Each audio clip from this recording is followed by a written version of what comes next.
everyone, it's Nana. Welcome back to Genshin Impact. So last time that we left off, we were at kind of like the halfway of the Archon quest Masquerade of the Guilty.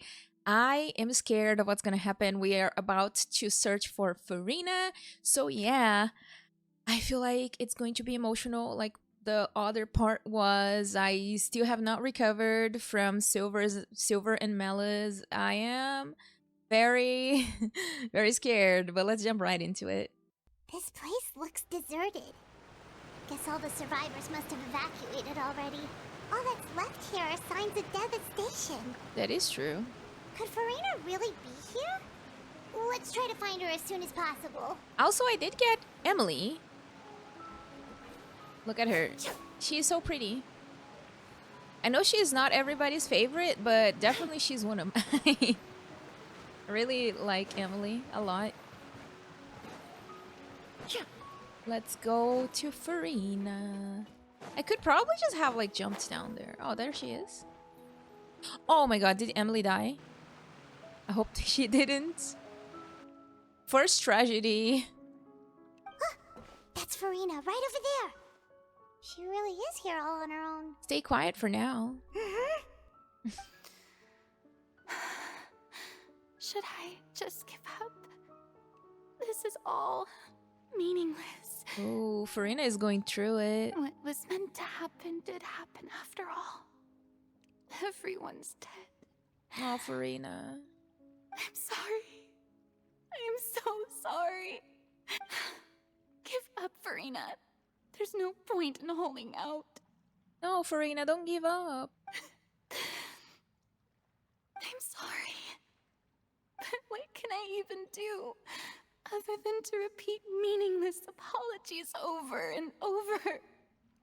Furina. Who's that? Don't worry, Furina, it's just us. So it is you, blonde traveler from another land. Why, I almost thought you were someone from that mob of my ignorant subjects. Come to kneel and beg for my forgiveness. Girl. Furina, you were crying just now, weren't you? The tear stains on your face are obvious. Girl, same. Honestly, I was crying before starting to record this video. Same. What do you mean, tear stains? Oh, I remember. The show at the Opera House earlier this morning was so moving. I'm still trying to process it. Who did that uncivilized rabble think they were? Disturbing my enjoyment of the arts. They even dare to tout their Archon. I must teach them a lesson.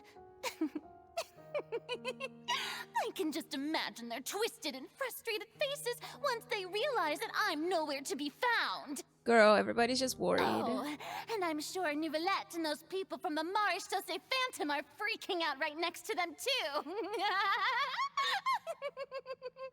Stop trying to act tough, Furina. You're actually beyond devastated right now, aren't you? Of course not. Hey, there she is! The Hydro Archon's over there! Oh, Quick, after her! what? What are you guys doing? Furina, those people seem to be after you. They are? They're just some rabid fans who want to cut the line because they haven't been able to meet me in person, aren't they? I think they're probably angry. That's against the rules. I can't let them get their way. Furina, no. Furina just ran off. Well, Quick, we have to catch up with her.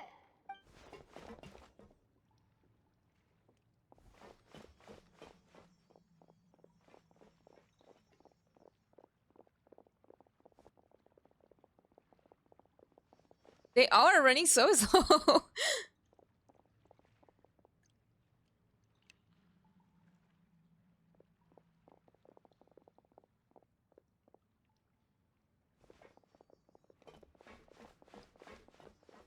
This should be the place, right?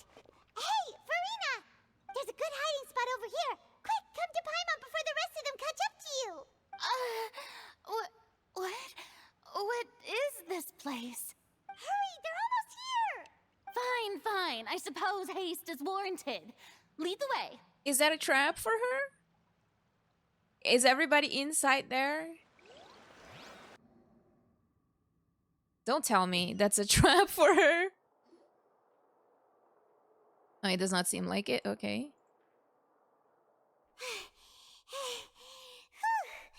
Paimon's exhausted. I mean, you were floating, girl, like you usually do.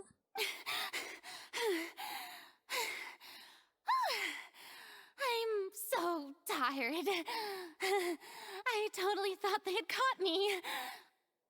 No, I mean, I merely gave in to the sheer enthusiasm they displayed.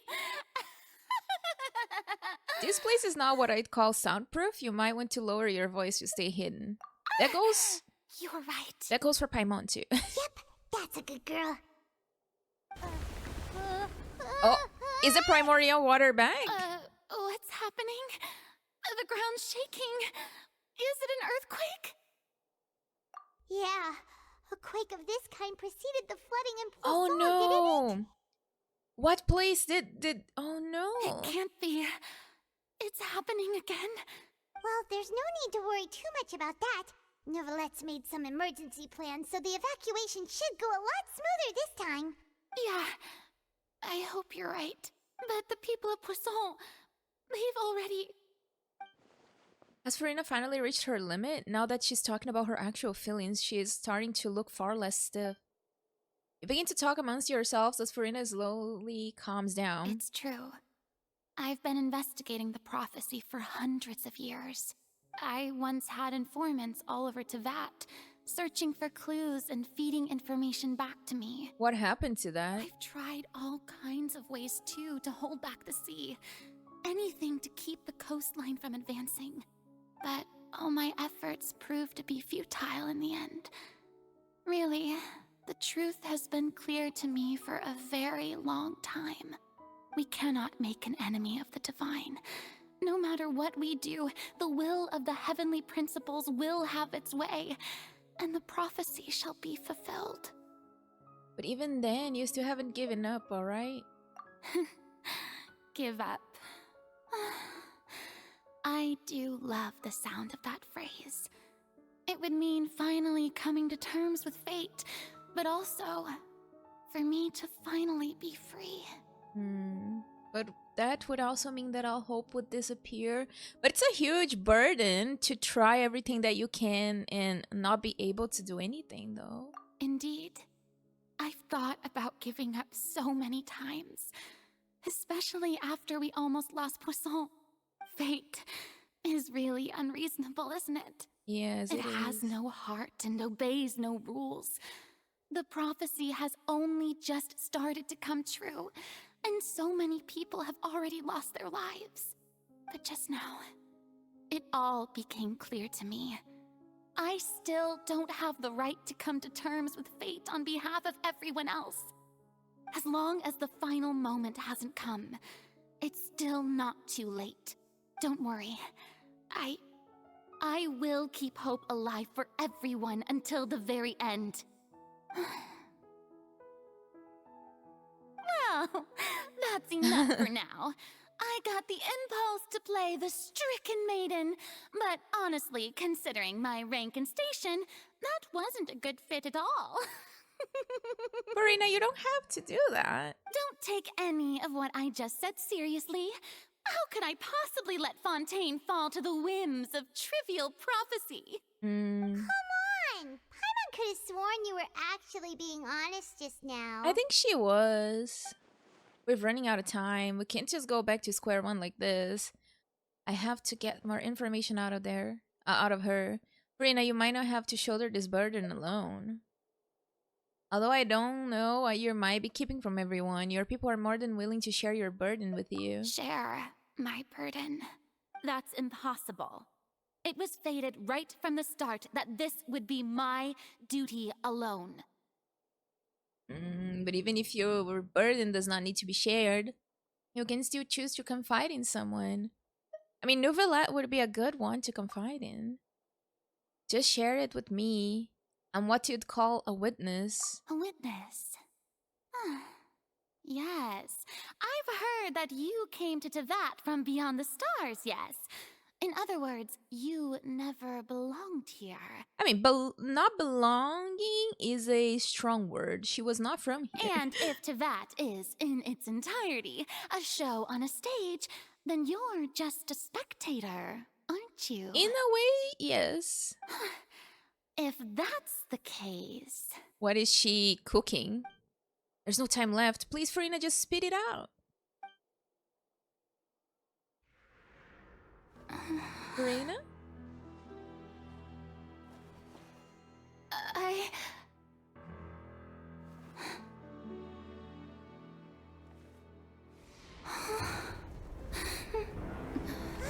Oh no. Is it happening again? Oh. Oh, we went to the trial. She was about to say. Why didn't you guys let her say it before doing that? No. Ladies and gentlemen, this concludes my opening performance. This is horrible. This is not gonna make her talk. Now, without further ado, we may proceed to the trial of our god. So, this is what it is. Yes, you deserve praise for the effort you took to raise the dramatic stakes. Do not forget, however, that I am Focalors, the god of justice, the embodiment of justice itself. Does it not strike you as even the least bit absurd to bring the very concept of justice to trial? May I interpret these words as your refusal to stand trial? In that case, you will have the opportunity to defend your honor through a duel. You would draw your blade against a god? Oh my god, they're gonna make Clorinth fight her if she refuses. Farina is not much of a fighter though. I see. It seems like you have made up your mind. Oof. That's complicated. Must be really hard for all of them to be doing this. Paimon can't believe it. She just surrendered. She's not much of a fighter. Like, she usually fights with her 3 summons. What the heck is going on? Did I just see an Archon surrender to a human? Oof. Wow, how utterly humiliating. Girl, calm down. Lady Furina, what is the meaning of this? It would seem that there has been a misunderstanding. To be clear, the raising of both hands is not always an indication of surrender. Looking for excuses again, huh? I raised my hands just now to indicate my acceptance of the trial. No duel shall be necessary. Oh boy, here we go. I will admit that I've been running away for a long time. I'm sorry, everyone. I was unable to protect the people of Poisson. It is my duty to stand trial for my crimes. I can see Charlotte in the front row. You are not the only ones to be disappointed in me. I, too, am exceedingly disappointed in myself. But now, it is time for the Hydro Archon to show you her courage and resolve. I, Furina, will use this trial to show the world the true meaning of justice! Do it, Farina. This time, I will protect you. Applaud and rejoice. One of the most outrageous and fantastical arcs known to the opera epiclese is now unfolding before your eyes. Mark my words, this shall be one of the most exhilarating and brilliant shows ever to grace the stage of Fontaine. The trial of the Hydro Archon, Focalors, will now begin! Woohoo! Dude, you're too excited. This is like the Danganronpa final, basically. Now we're making history. You guys not happy about that? Why does it feel like Furina just took over the whole thing? Like, come on! Didn't she just get forced to stand trial for her crimes? I mean, she is used to putting up a show. Also, even though she's still acting super dramatic, she is taking this seriously this time, right? Maybe. All right, then. Who will be my opponent in this trial? The entirety of Fontaine? The court asks the prosecutor to please take the stand. Thank you, Your Honor. Is that so? Very well. Then please speak, witness of Tivat, my accuser and fated opponent. We were so close to getting her to tell us the truth and still turned out like this in the end. Because they opened the thing before. Like, she was about to say that. They shouldn't have done that. They should have waited a little bit. Like, she was about to tell. It's okay, though. As long as we can defeat Furina in court, we'll still have a chance to figure everything out. This is kind of frustrating because Lini kind of ruined it. Also, please allow me to ask, as a final question before the trial begins. Just how much work did you do to force me onto this stage? Well, we did do a lot of prep after the meeting that day. I can go over the tasks assigned to the Spina di Rosula, since they were rather straightforward and easy. Okay. Navia, the president of the Spina di Rosula.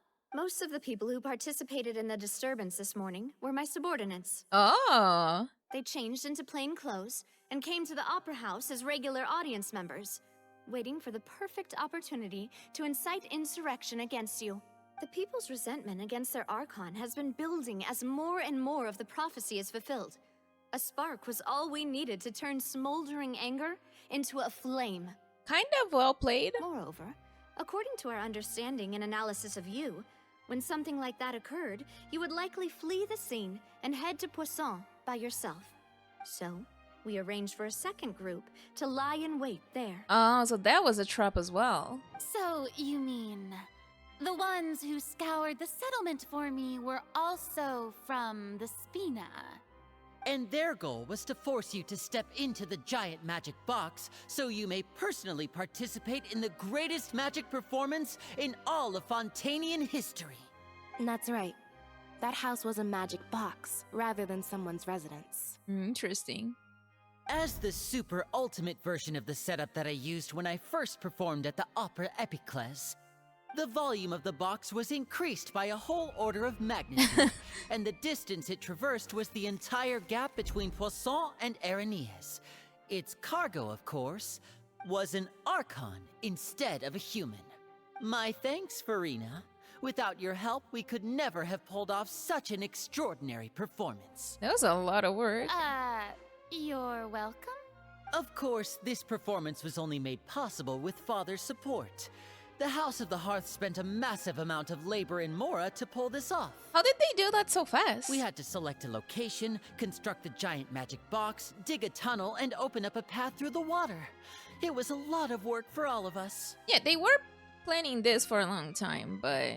So, in other words, the earthquake that we felt within the giant magic box was just a normal tremor from the transportation of the whole house? Yeah, so there were two earthquakes. One was probably when they left, and one was probably when they arrived. That's right. It wasn't a sign of another disaster to come. Then, I can guess Nervilette and Cloran's parts. What are their parts? You gathered a crowd, prepared a stage, and made sure that the champion duelist would be immediately ready for a fight. I mean, that's easy to decipher. Also that as soon as I appeared on the stage, the trial may commence without a hitch. Am I right? Monokuma levels of mastermind. Yes, that is correct. Well, Clorand, I must commend you for your courage. Only the most outstanding champion duelist in all of Fontaine would accept a duel with an Archon without flinching. Thank you. As for you, Traveler, I suppose your role was to keep me distracted with conversation once you found me in Poisson. You'd make sure that I didn't notice anything amiss before revealing yourself as my prosecutor once we'd arrived onto the stage. You guessed wrong. Oh? My mission was to give you one last chance. We hoped that you'd share your secret with us before the magic box arrived onto the stage. Is that so? Then I suppose I must have missed my final chance. She didn't. She tried to talk. Oh, she wanted to say it. It's fine. It matters not. What's done is done. The stage is already set, so there's no reason to disappoint the audience. Let's see this trial through to the very end. Objection! Yeah, the only thing we can do now is to judge the Hydro Archon. Still, I can't help but be a little bothered by that conversation earlier. What did Furina want to say to me right before we arrived on the stage? Madam Prosecutor, please allow me to pass this along. What happened? This is a document that Miss Charlotte applied for and received permission to share with you during the trial. According to her, it should speed up the proceedings. Oh, so it's probably her own investigations. Charlotte wanted to give us something? Oh, so she's here too! Girl! Hey, Charlotte! Oh, let Paimon see.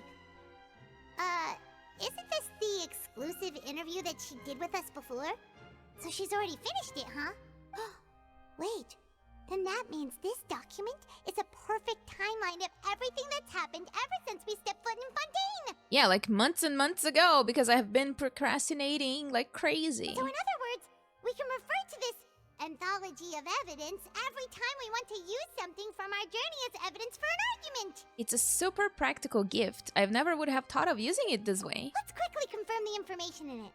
Just think of it as a refresher, alright? Alright. Here we You go then. defeated the Hydro Archon in the very first duels you took part in at the Opera House. That's one for the history books, all right. I didn't think that you'd wind up getting to the bottom of the case I'd been following all this time. I guess you could also see this as a happy coincidence. Oh yeah, Child's This conviction. is the first time Monsieur Where is Nervillette Child? had a difference of opinion with the Oratories. Even the Hydro Archon can't figure it out. Where is Child, by the way? I kind of forgot that he's missing. A Fatui Harbinger. She's an extraordinary person. Her instinct must mean something. The fortress of Meripede was almost destroyed in a single day. That I didn't witness that scene personally will always be a source of professional regret, I think. The fortress of Meripede was You can almost, say according to again. Monsieur Nervillette, both Child and that whale should have been in the primordial sea at that time. But... I mean, he's not Fontanian, so he would not dissolve, but wouldn't he have died at this I nearly lost my awesome friend Navia. To be honest, that still gives me shivers. Yeah, she was protected. The words of someone as extraordinary as a witch can probably only be truly understood when something surreal happens to you. Okay, we saw all of the clues. Okay, we good for the trial, baby. We're The good. prosecution and the defense are both in position. The trial shall now begin. Oh boy.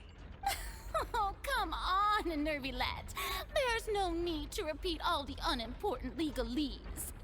Just fast forward to the part where the prosecution lays out my offenses. As the defendant and the lead actress of this performance, I still haven't even been informed of my supposed guilt in all of this. That's true. She was not informed of why she is being prosecuted or anything. Of course, it is only natural for humans to struggle to understand the actions of a god. Oh my. However, you will need more than that to convict me of a crime. That is true. That's true. But my charge here is unrelated to your conduct as an Archon. Lumine, she's talking. Instead, I would like to charge you as a fraud who's never been the Archon in the first place. Girl, what you're talking about? Wait, what was that? Lady Furina's a fraud? Hey, I came here thinking that we were going to try the Hydro Archon for forsaking her duty, but did I hear that right? She's not our Archon at all? What? Charge accepted. This stuff is not loading in the background, by the way. Lady Furina, do you plead guilty to the charge? Furina, defend yourself, girl. Lady Furina. I plead not guilty. How can I be guilty? There is no way that I, focalor, otherwise known as Furina de Fontaine, a member of the Seven and the Regina of all waters, kindreds, peoples, and laws of Fontaine, could be anything other than your true Archon. Right. Yeah. Even though Lady Furina can be rather eccentric, isn't it going too far to doubt her very identity? What is Traveler's reason to think that? Yeah, I've never questioned her identity either. Sure, Lady Furina can be super irresponsible, but what grounds does that prosecutor have to make such a huge claim? True. I have cause to believe that common sense will prevail in this case. Many of the members of the audience have known me as the Hydro Archon ever since they were born. There would be no fooling their memory. Right. See? Even the Oratrice has decided to show me its favor. Are you sure you want to commit to a charge that will never be upheld? If you wish to drop the case, I can promise you as the God of Justice that you will not have to face trial for making a false accusation. We will treat everything that's happened as a dramatic spectacle and move on with our lives. What do you say to that? Huh. An argument with near impossible odds, huh?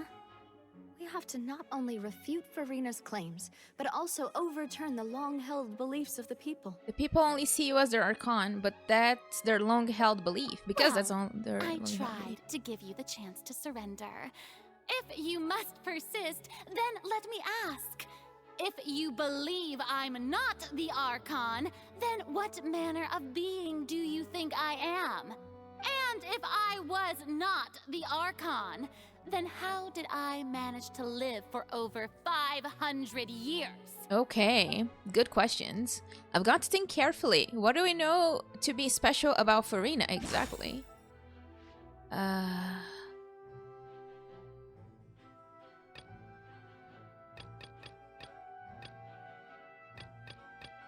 The meeting with the knave. Child's conviction. During the diplomatic meeting with the knave, she revealed that she had already probed Furina on her own and believed it's possible that not only Furina is not the Archon, but that she's actually afflicted with some sort of curse. I guess that's that. First of all, you may be a member of another long-lived race, which would allow you to naturally possess an extended lifespan. And second of all, even if that wasn't the case, there could be other ways to extend your life. Such as a curse. Who gave you that idea? Was it the knave? You'd sink so low as to use a harbinger's words against me. Oof.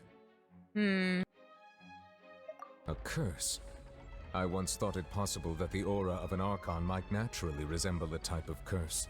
But in light of this claim, perhaps what I sensed was not your divinity, but a curse after all. Oh, Nuvalet. Nuvalet sensed it too, huh? So Furina, instead of an Archon, could you just be a cursed human? Lady Furina is actually a human? Well, it is true that it's extremely difficult to tell humans and gods apart just by looking at them. It's not impossible.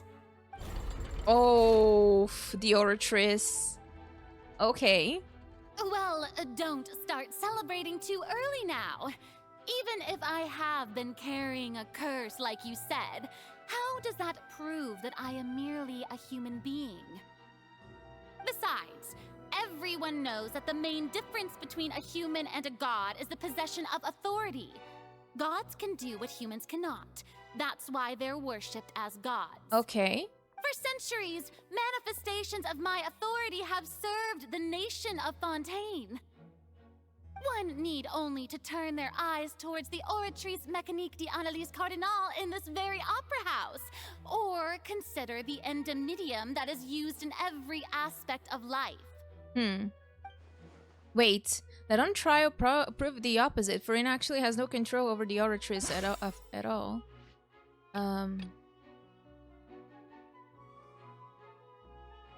I think it's Child's.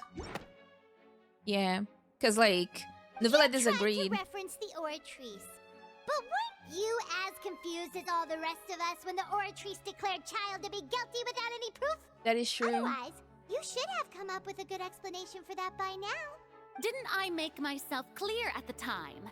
The decisions of the gods are naturally difficult for humans to comprehend. There is no need to provide an explanation. Oh, but there is a Lady need. Furina, I believe a reminder of your current circumstances is in order. While the court is in session, the principles of justice and the law must come before all else. While you are an Archon, you are also first and foremost the defendant in this trial. Yes. You will prove yourself unable to defend against the prosecution's charges if you continue to withhold vital information against the rules of the court. They're being very, very, like... I don't know the word, but like they're really pressuring her a lot. I never thought you'd use that kind of rhetoric against me. That was no trick of rhetoric, Lady Furina. Oh, my dog keeps opening the door. I merely reiterated the rules of the court. Rules that all should respect and follow. So, you neither knew why Child was declared guilty, nor did you understand the structure and operations of the Oratrice. That is very true. Instead of having been created by you, the manifestations of authority you mentioned have been made by the real Hydro Archon, haven't they? The real Hydro Archon? Well, now you're really losing me. It is true that I did not know why the Oratrice gave out a guilty verdict that day. Okay. But the Oratrice handed out that verdict unilaterally. And it has been operating independently ever since it was first created. But why you don't know about how it works? You can't argue that just because a divine creation is flawed, that the god behind it must also be no god at all. She's still throwing out all kinds of excuses. Seems like she's confident that we won't be able to produce proof that she has no power over the Oratrice. Sure, we can put the Oratrice aside for now, but then Miss Furina, could you give us a brief demonstration of your power as an Archon? My power as an Archon? There are many ordinary citizens in the audience. How can I just carelessly demonstrate the formidable power of an Archon? Girl. If that poses a concern, I'm prepared to extend my protection to the audience. You don't need to go that far. Okay, she does not really want to because I don't think she has any powers.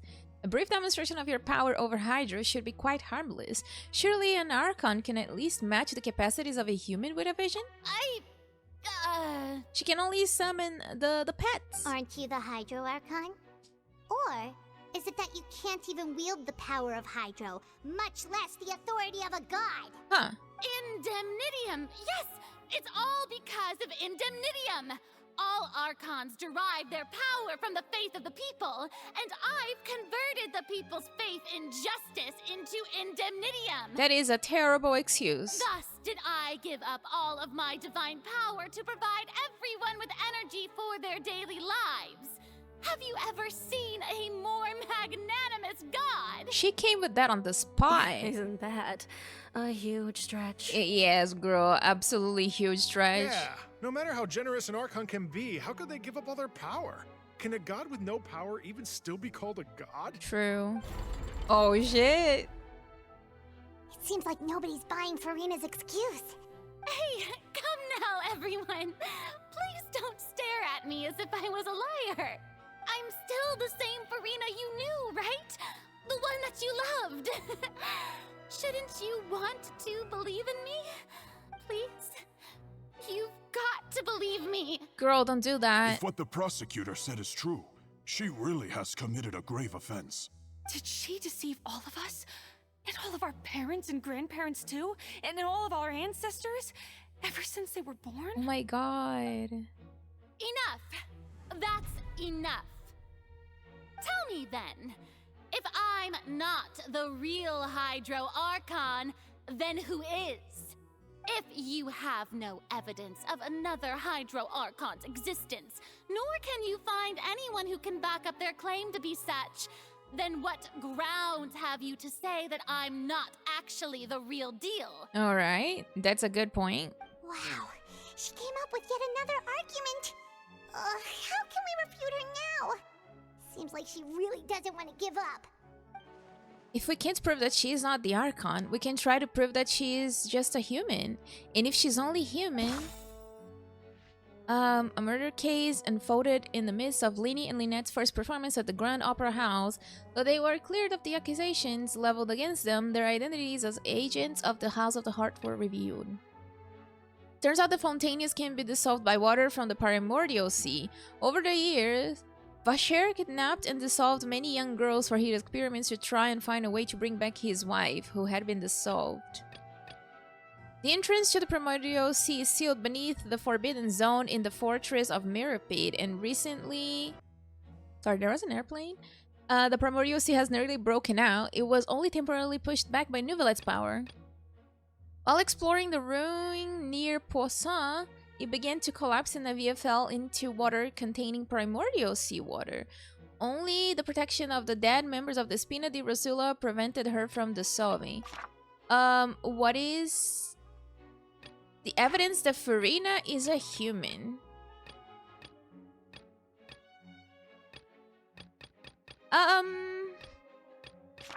Is that... the evidence? That doesn't sound right. Paimon doesn't think this clue can be used as compelling evidence to build our case. But... is that the one? It has been established that all Fontanians can dissolve in water from the primordial sea. And that means... that Furina would be able to as well. Since you insist on claiming to be a god and not a human, then there's a Oh method gosh. that you can use right here and now to eliminate all suspicions of you being the latter. We're gonna use the primordial water on her? Miss Navia, please apply to serve as a temporary attorney for the prosecution before addressing the court. Though you act in partnership with the prosecutor, you must still adhere to proper procedure. That makes sense, yeah. Super sorry, Monsieur Chief Justice. I swear this really will be the last time that I'll speak out of turn. Now, I've brought some seawater from Poisson. As everyone knows, a massive flood struck the area not long ago, taking many lives, including those of some of my closest friends. So, Miss Furina, would you dare to touch some of the seawater? Oh god. It's so pretty though, it's so sparkly. If we are to believe that you are indeed the real Hydro Archon, touching the seawater would have no effect on you. All it should do is strengthen your case. But if you don't dare to touch it, then we would have basically proved the reverse. Oh, and I must remind you that after the disaster at Poisson, nobody wants to see any more people dissolve. I do hope you'll act prudently and choose the simpler path of admitting guilt. Navia from the Spina di Rosula. The Spina has governed Poisson for many years. I guess her suggestion is valid. If Lady Furina is indeed just a human, she's probably Fontanian like all the rest of us. Would she really dare to try? Oh no. Maybe she's not Fontanian. Or maybe she's protected by the curse. Furina? Lady Furina, this test has been unilaterally proposed by the prosecution. As it falls outside the realm of standard court proceedings, you possess the right to decline participation. Well, of course he had to tell her that. But refusing to participate is basically the same as a confession of guilt. She's just staring at the water without saying a single word. It really does seem like she's quite terrified of it. That could only mean... I mean, she could be from another place. What's going on? Is she really planning to... that's not what we thought she would... Due to the inherent risk of the test, Lady Furina, you may... Hey! She actually... I think because of the curse, she's protected by it. Because, like, isn't the prophecy like only the Hydro Archon would stand? I'm fine! Look at me, everyone! My hand is still here! I haven't been dissolved! Or maybe when the water is not in effect anymore, it does not work? Will you believe me now? I really am your Archon! I'm nothing like a normal human who would fall apart as soon as they touch this water! really? Was this not the most obvious thing in Wait, the world? Archons are from Celestia. Miss Siegewing? If you are present, Miss Siegewing, please come forward and attend to the defendant. Siegewing? Don't be nervous. It'll just take a few seconds. Let me see. She's so cute. That should be enough. Please announce the results of your evaluation to the court, Miss Siegewing. As everyone doubtlessly saw, Miss Furina was displaying symptoms of hyperventilation and flushed skin. These indicate that she was experiencing the adverse effects of exposure to primordial seawater. The extent to which she was affected is the same as other humans when exposed to primordial seawater of a similar concentration. Oh? Thank you, Miss Siegewing. Lady Furina, you may return to the defendant's stand. So, like, if it's just a little bit of water, you don't get dissolved? Wait, what did she just say? I didn't get dissolved. Shouldn't that be enough to prove my innocence? Well, considering your tendency to run from your problems, we did originally prepare a direct sample of the seawater around Poisson. However, after extensive discussion, we exchanged it for a sample that is not concentrated enough to dissolve an actual human. After all, on the off chance that something entirely unexpected might occur. Oh gosh. We don't want anyone else to lose their life to the sea. Yeah, so out of regard for Furina's life, you secured a low-concentration sample and asked the head nurse to serve as an expert witness. Okay. It's a great thing that the direct sample wasn't actually used. Furina could have... I can't believe... You... They are really playing dirty here.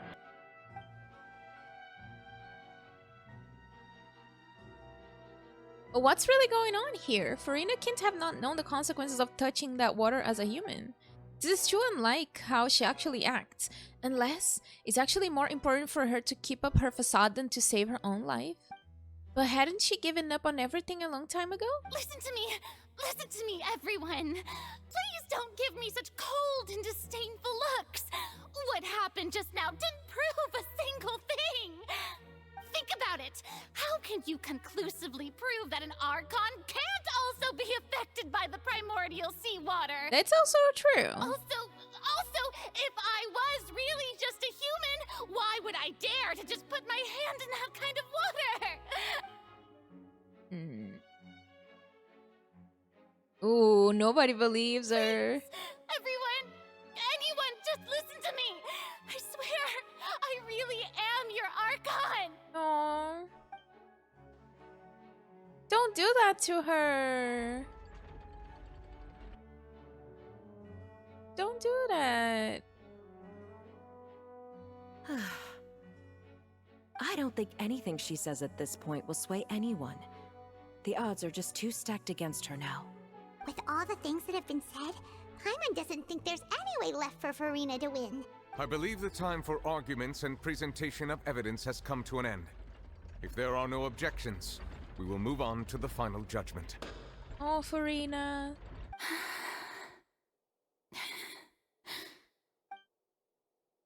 I don't think anything she says at this point will sway anyone. She's too stacked against her now.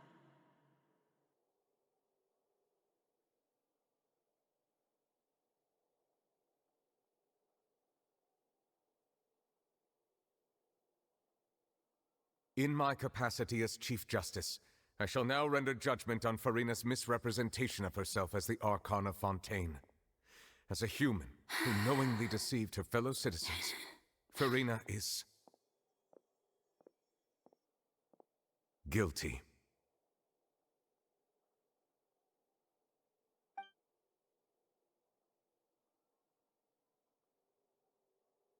Oh, she's gonna make me cry. We shall now turn to the Oratrice Mécanique d'Analyse Cardinale to render the final verdict on the charges. He had to say that, huh?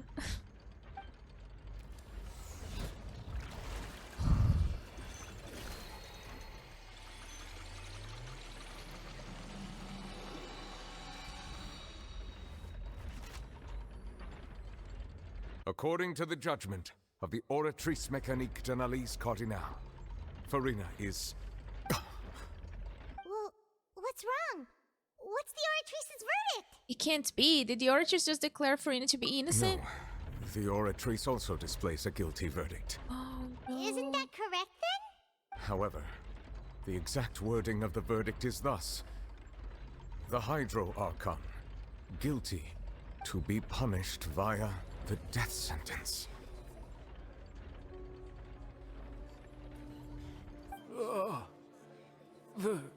The death sentence?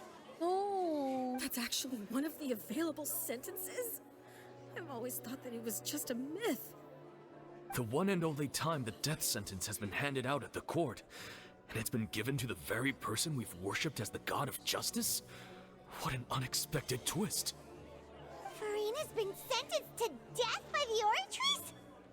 We just wanted to use the trial to show her the seriousness of things so she'd tell us the truth. How did things escalate this quickly? I think like whoever is like commanding the Oratrice does not want the truth to be out. This outcome is indeed quite strange.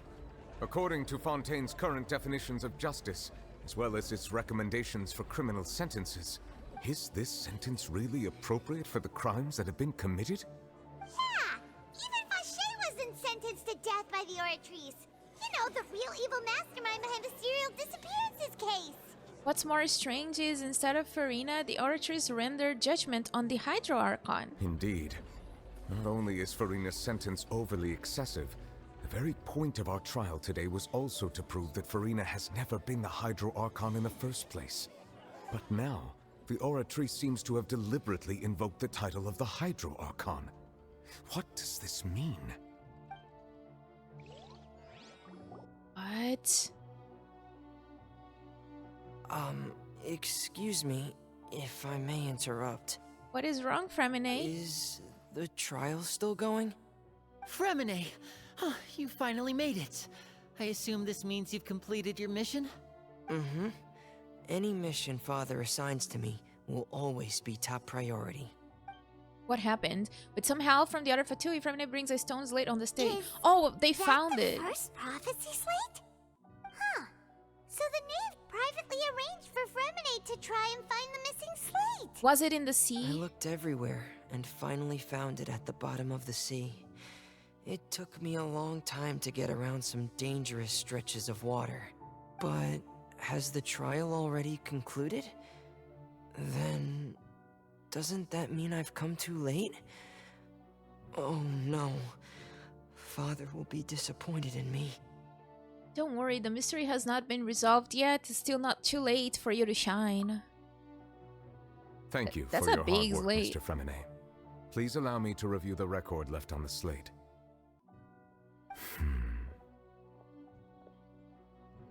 Traveler, I believe that you have already seen the other existing slates, and would like you to come here and confirm their contents. Are we gonna have to put them in order? In the right order? Huh? So what do you see? What is it? This looks like... the previous Hydro Archon releasing her divine power, turning the Oceanids into human beings. I believe I have now made sense of the Hydro Archon's crime. It has to do with Fontaine's lost history.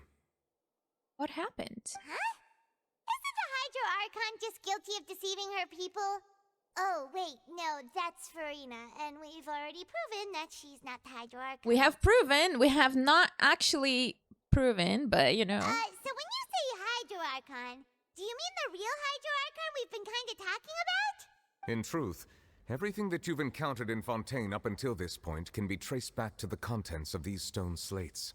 However, I'm uncertain as to how much sense they currently make to you. An association between the contents of the slates and the events in real life. Okay, let's try to recall the contents of the other 3 stone slates. Paimon will do her best to help you remember. Okay, we're gonna have to do that. I think we're gonna have to put them in the right places. Okay. I understand. The real events related to the prophecy. The first stone slate describes what you just said. It seems to show the previous Hydro Archon using her divine power, and then the Oceanids turn into humans. Alright. Does that mean that Fontainians are transformed Oceanids? Oh, Paimon wasn't expecting that. But If Oceanids can turn into humans, then perhaps this process can be reversed as well. The second stone slate shows Celestia floating in the sky, and the Hydro Archon and her people worshipping it together. But the heavens still brought judgment down upon them. Okay. This must be the point when the Hydro Archon and the Fontanians were branded with their original sin. Does this mean that the original sin and the Hydro Archon sin are the same thing? Maybe because she transformed everybody into, like, she transformed all of the Oceanids into people. That was her sin. The third slate shows the Hydro Archon sinking into the sea surrounded by many people. That reminds Paimon, didn't we also watch that happen to someone else? Well, the fourth slate is the prophecy the Fontanians have been talking about. People dissolving into the sea, the Hydro Archon crying on her throne, and so on. Right. We didn't believe that such a crazy disaster could happen at first, did we? But after that incident, it was just a question of when and not if. So we have to change?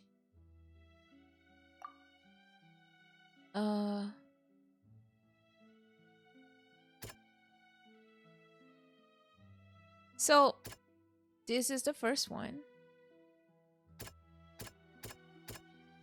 After the court provided that Furina was not the Hydro Archon. Is that it? That doesn't sound quite right. Let's think. Okay. That doesn't sound. That doesn't. Is that it? That doesn't.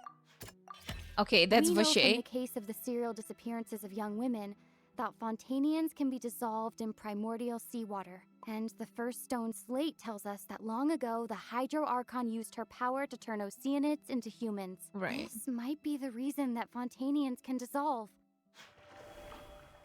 Alright. The stone slate, it shows Celestia floating in the sky and the Hydro Archon and her people were shaping it together, but they haven't still brought judgment down upon them. Okay.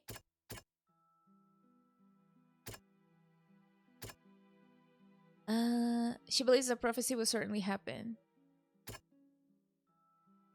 Okay. Perhaps what is about to take place has all happened before. Yes. The true sin of the Hydro Archon that Nervilette mentioned, and the original sin cast down on the people of Fontaine by Celestia, as recorded on the stone slates.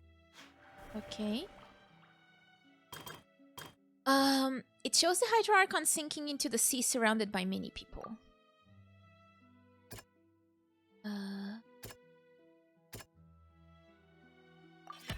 Right. It's not as simple as falling into the sea. When Navia fell into the sea, her consciousness was subjected to judgment. That is The very true. stone slates show the people gathered around the Hydro Archon in the sea. Could that be alluding to the same thing? So maybe all of them accepted the judgment of being like a collective consciousness instead of like being an individual, and that's why everybody dissolved? Shows a scene that is basically identical to that described in the prophecy circulating throughout Fontaine. That's Anne's time. Really? Okay. The prophecy from the stone slates found its way into society, but not many people believed it at first. All right. The fortress of It was between Meropide Anne was and nearly Nervilette, flooded with which primordial both start with seawater, N. which we know can cause Fontanians to dissolve. It seems increasingly likely that the prophecy may come true. If we hadn't dealt with it in time, things could have gone very badly. Alright. We got all of them They'll explained. dissolve into the primordial sea but won't cease to exist. Their essence will flow in the seawater, converge, and take the form of an Oceanid. The Hydro Archon was sentenced to death in court, shocking everyone present. Perhaps this means that her sin was actually Fontaine's original sin. Navia fell into the water inside those ruins, and she nearly dissolved. She was surrounded by the people of Poisson in a court within her consciousness, and was forced to take part in a trial meant to make her stay. The eruption of the primordial sea at the fortress of Meropide was the surest sign that the prophecy was about to come to pass no matter what. Okay. The stone slate's contents can all be verified by recent events. If we combine what we know together, loads of truths should come to light. We did combine them. Woo, we did it! Was not too bad.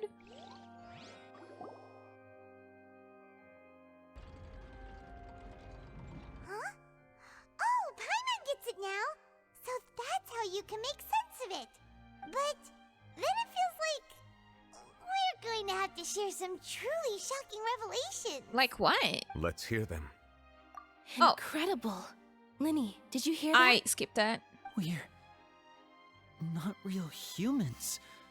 All Fontanians were originally created by the late previous Hydro Archon, with Oceanids as their basis.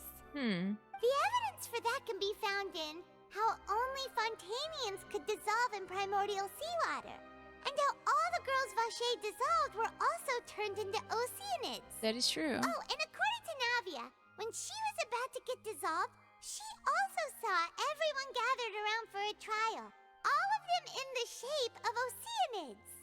Indeed. The second slate reveals that the crime of the Hydro Archon was her creation of Fontanians from Oceanids. Yeah, and it follows from the content of the first slate that she probably angered Celestia by creating humans without prior permission. But would Celestia just want Fontaine to be like a whole of Oceanids? That could also explain why the Oratrice judged the Hydro Archon to be guilty. It's to account for that ancient sin. And the people have nothing to do with it to be sentenced to such a bad prophecy. The Hydro Archon's true sin was creating us? And yet, after many hundreds of years, the Hydro Archon's creations have turned around to try to judge the Archon within the Opera Epiclese.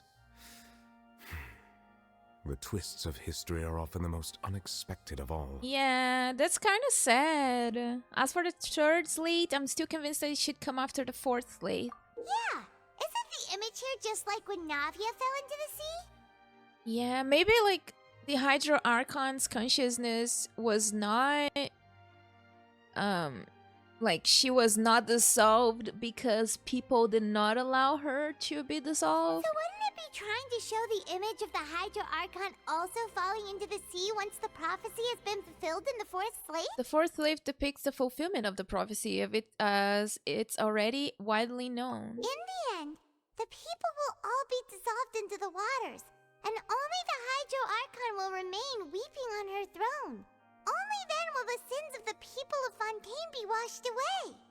Did Paimon get all that right? You've made some keen deductions. I must say, given how much you still don't know, it is impressive that you've already managed to connect so many pieces of the truth. Do you know something that we don't know, Valet? However, while you were able to decode all the information on the slates, they've also been etched with an additional layer of hidden information using a different power source. Oh yeah, he mentioned it. When we were at the ruins, I tried to decipher the hidden information recorded in the slates. But since we only had 3 slates at the time, I was unable to come to a full conclusion. Now that the slate collection is complete, I shall make another attempt to decipher the narrative recorded within. If everything goes well, we should finally be informed of the unadulterated truth.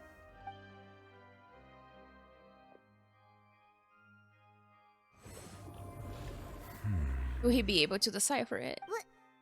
Well? Did you get it? Calm down. I believe I should share this truth not only with you, but with all the people of Fontaine as well. I will try to briefly summarize it for you. Your hypotheses regarding the origin of Fontanians and the sin of the Hydro Archon were both correct. Oh, so everybody's an Oceanid. In the Fontaine of old, the previous Hydro Archon sensed the yearning of her Oceanid familiars for life on land. Aww. The Oceanids were enamored with the beauty and romanticism of human beings, and wishing to have those experiences for themselves, expressed to the Hydro Archon their desire to become of a similar kind. However, even though water as an element is intricately linked with the power of life, the Hydro Archon, as one of the 7, did not possess the authority to create a new form of human life. Not one to give in, she eventually found a way to create permanent humanoid bodies for her familiars by appropriating the power of this planet's primordial sea. Oh, Oh, she just wanted to make people happy, though. Like, she just wanted to make all the Oceanids happy. She poured primordial seawater into the Oceanids' blood vessels, creating humanoid mimics in the process. But if Fontanians were to ever come into direct contact with water from the primordial sea, the power within their bodies would escape these artificial restraints and return to the sea. As a result, their forms would collapse, and they would be reverted to their original forms as Oceanids. Of course, the Hydro Archon never received permission from the heavenly principles to create a new human race. And thus, the Hydro Archon and all of her creations came to shoulder the original sin of appropriating the power of the primordial sea. That is the true history of how the people of Fontaine first came into being. But then how did they continue, like, being born as humanoids? So we were all Oceanids before we turned into human beings? That's way too much information for me. I think I'm just going to pretend that I never heard a single thing.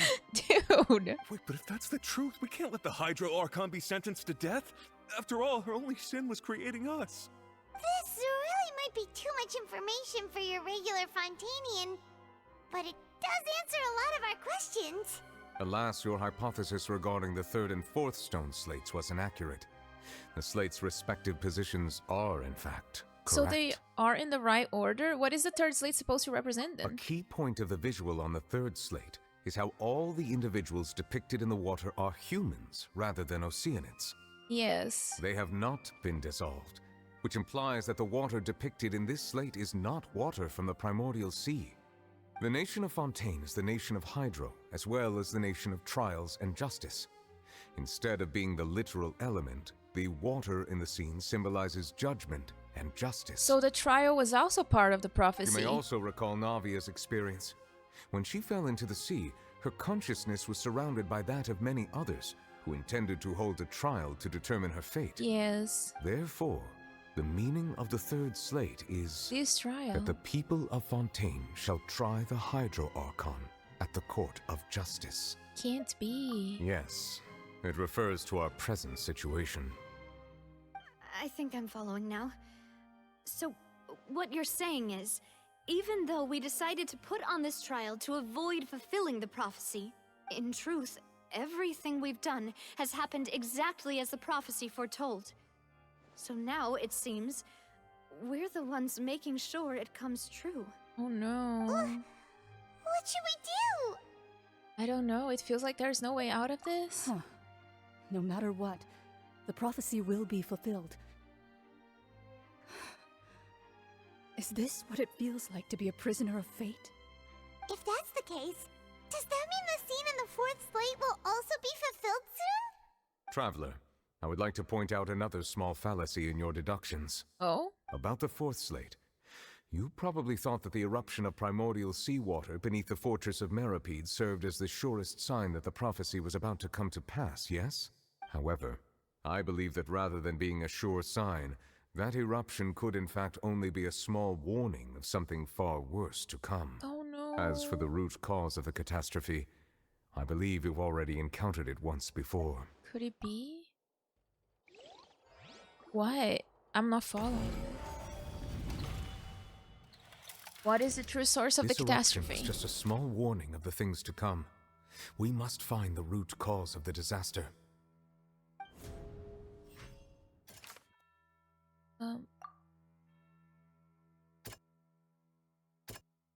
Is it the Oratrice? Or the whale? It was both dream and reality. Wait, the whale, really?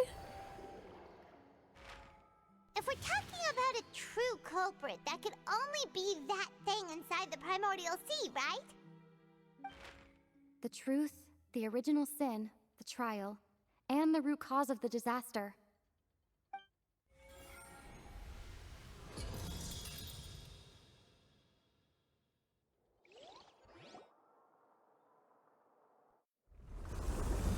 Oh no. Is it happening?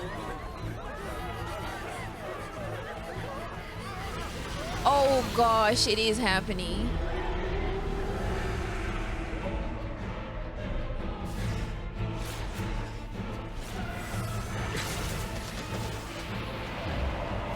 I don't think Hydro can stop this whale.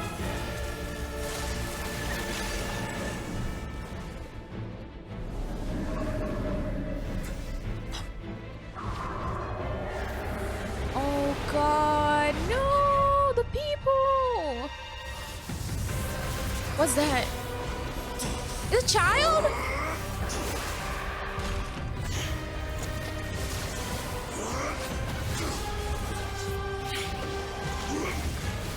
I really wish this was like his outfit when you get him, honestly.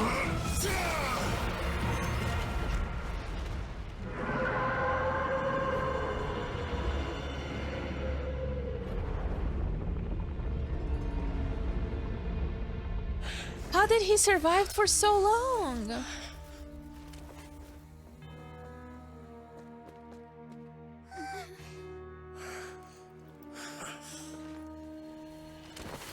No, child! He's back there again! That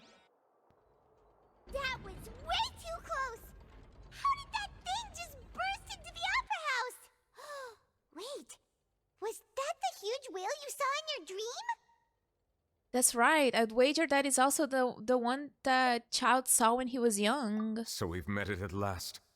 I understand very well why it has chosen to make an appearance here. That whale does not belong to Tevat. It is a monster that has traversed the stars, weeping all the while. Why it has weeping? been greedily consuming the energy from the planet's primordial sea, using it to grow. That is the main cause for the rising sea levels. And once it has finished consuming all of the energy contained within the sea, its next step will be... You said that when the Hydro Archon first created Fontanians out of Oceanids, she filled their blood vessels with primordial seawater. Oh, so the whale is probably absorbing them. Precisely. That whale finds the blood of Fontanians nigh impossible to resist. Therefore, when it left the primordial sea, it decided to make its next stop a packed opera house full of food. Food in the form of Fontanians. We just barely managed to push it back, right? In that case, won't it come back to target the people again once it's managed to recover its strength? I mean, we is not the right word. It was child. That is correct. Indeed, it is more accurate to say that we should thank that Harbinger for buying us some time. Without him, the whale would have likely come onto land far sooner. Yes, he has been fighting it. From the way he looked, he must have been fighting the creature for quite a long time. Is that kind of sort of like the Euthymia that Raiden was in? Like she fought so much with Raiden, like with her puppet Raiden Shogun. In time has not passed for us, but it has passed for her. That battle maniac. We've always known that he had a special connection with that whale, but we definitely didn't expect it to help us out like this. Anyway, now that we know that this whale is the actual cause of the disaster recorded in the prophecy, all we need to do to stop the prophecy would be to find a way to beat it up, right? But how are we gonna beat the whale? It is too late. What do you mean? It had already absorbed too much of the primordial sea's energy before we could notice it. At this point, it has become practically integrated with the sea itself. Even if the entirety of Tevat were to be destroyed, it could still survive and swim off towards some other world. That's not something I will accept. We've already done everything we can, and we even found the true culprit. We've come so far. You can't just tell me that the last hurdle is some impossible foe. That's just not fair. But sometimes that's how it is, Navia. Indeed. That's not how a grand performance should end. Oh no. I'll fight it to the end. No matter what. Okay. So the prophecy will be fulfilled no matter what, huh? Is she trying to connect with Child? The prophecy. Yes, what has been prophesied will be fulfilled. You may view such things as the history of the future. That's Anne's voice. After everything, it still turned out like this. We couldn't fight against Faith. Wait, but if this is all about Faith... Just as prophecies are usually only the future as seen from the perspectives of the gods, could things be happening in hidden corners where the gods' gaze does not fall? Ultimately, fate shall serve as your only guide, no matter what will happen in Tevat's future. All you need to do is to play your part. Could it be that even if the prophecy will be fulfilled, there will still be a way to save everyone? Did I miss something? Wait, I forgot about Furina. What was it that she wanted to say to me at the last moment in the giant magic box? What is her real secret?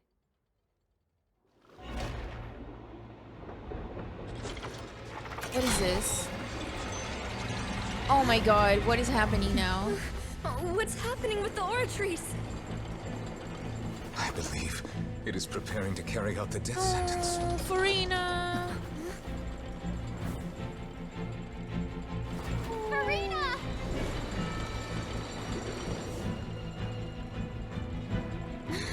No, we still need answers.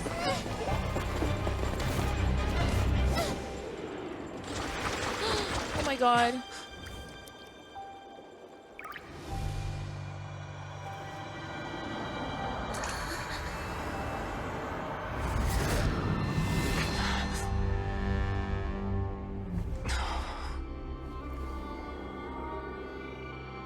What is happening?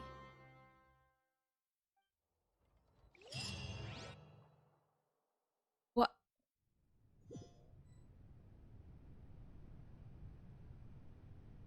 Hello?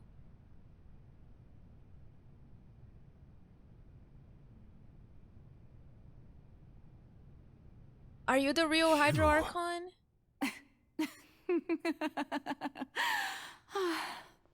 Sorry. That shocked expression on your face is just too amusing. I couldn't help myself. You are not Furina. Who are you? The sweet sound of bewilderment. Marvelous. A sure sign that my attempt to deceive everyone was a resounding success. But to answer your question, I am Focalors. You know, the god. Focalors? Why did you deceive us?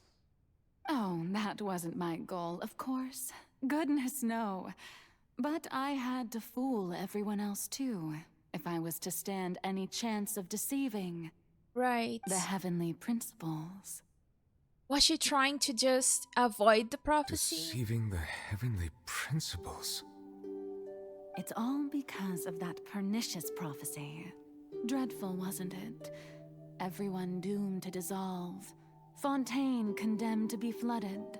One was not amused. In fact, one was positively bemused when that problem was thrust upon me by my dearest predecessor. That's the former Hydro Archon Egeria for the uninitiated.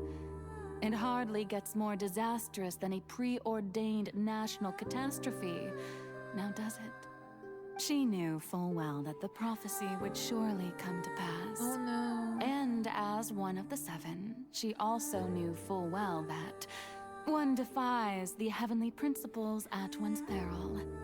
So yes, as you have no doubt surmised, it was a rather impossible situation that I found myself in. I spent a terribly long time mulling it over, alone on the ocean floor.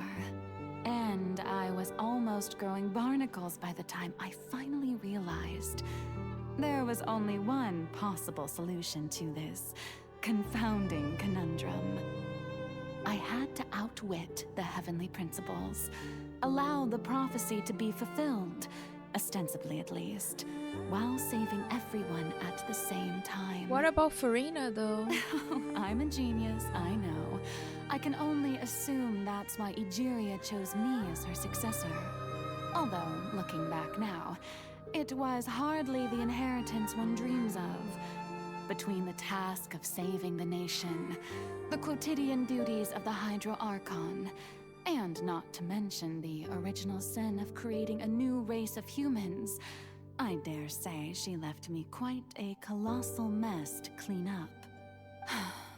But one can only play the hand one is dealt. I did not choose this. any more than I chose to be one of her Oceanid familiars. Oh, so you were an Oceanid as well? So you were also once one of the Oceanids, transformed into a human by Egeria's hand. Yes, I was. I always dreamed of becoming human. And I still do, even now. In my eyes, to be human is to be part of the greatest opera ever known. After becoming a god, I separated my divinity from my body and spirit, leaving behind only a self that was as naive and bewildered as my past self on her first day as a human being. Oh, Furina. The me you see before you now is that divinity. And the human counterpart I left behind, I named Furina. Oh, you left her to suffer. She could feel joy, sorrow, and everything in between. She could be as vain and conceited, or as meek and vulnerable as she wished. Her strengths were of a kind only a human could possess, as were her shortcomings. But in my eyes, Furina's humanity was what made her perfect. She was perfectly human in every way. The person I always wanted to be. Anyway, so then I cursed her. Focalors. All part of the plan, of course. The plan to deceive the heavenly principles. Poor Furina. Do you still remember the final scene of the prophecy? The Hydra Archon alone, weeping on her throne. That was Furina. In order that the prophecy might appear fulfilled, I invited Furina to be an actress, to play the part of the Hydra Archon in the prophecy. Under the curse I placed on her, so long as I, Focalors' divinity, continued to exist, she could not die. But nor was she free to live her life in the pursuit of happiness. Instead, she was forced to take the stage in the opera house, to embrace the role of leading lady, to forever play the part of the god from the prophecy, all to create a deceitful appearance of that prophecy coming to pass. Oh, I feel so terrible for her. I suppose now you probably understand why your court is called the Opera Epiclese. But Furina is only human, isn't she? Yeah, the poor girl. Even though she has had a long life, her mind is no stronger than that of any other ordinary human being. I cannot begin to fathom what she has had to endure. It must have been torture for her. Oh no. It has indeed. And although she is, in a sense, me in human form, I most definitely owe her an apology for it.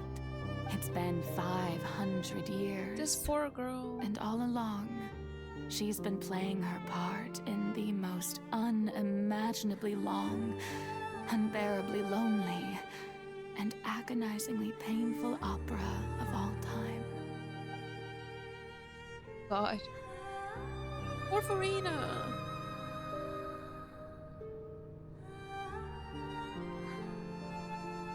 What happened to Traveler? I came in contact with Furina's tears. If I remember correctly, tears often contain a being's strongest emotions. With sufficiently strong hydrosensitivity, I can form an emotional connection, just like I did with that Oceanid at the Fountain of Lucine. Wait, could this be Furina's inner world? Furina? What is she doing on stage?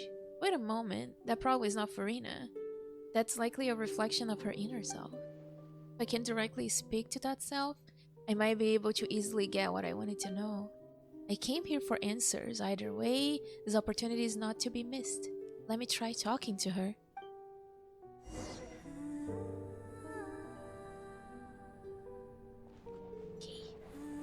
How do we even go up there?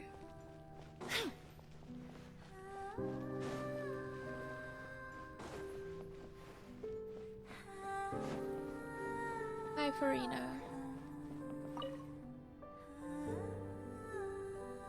Oh, who permitted you to come onto this stage? Now, I understand your admiration for my august self, but I must ask you to keep to the rules. Come on, it's me. All Furina? all right. It is not my intent to reprimand you. There is no need to state your name. Just be off with you. Do not distract me from my performance. I don't see an audience here. Oh, do not jest. Can you not feel it? Just let the stage lights go off, please, if only for a second. I am focalors. The That way I eyes can of become countless myself again. Fontanians are upon me. I must, at all times, display the utmost elegance and nobility. Something's off. There is no getting through to her, even in her heart of hearts.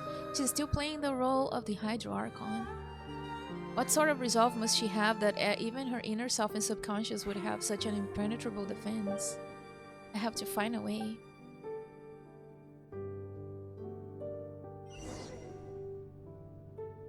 Turn off all the spotlights.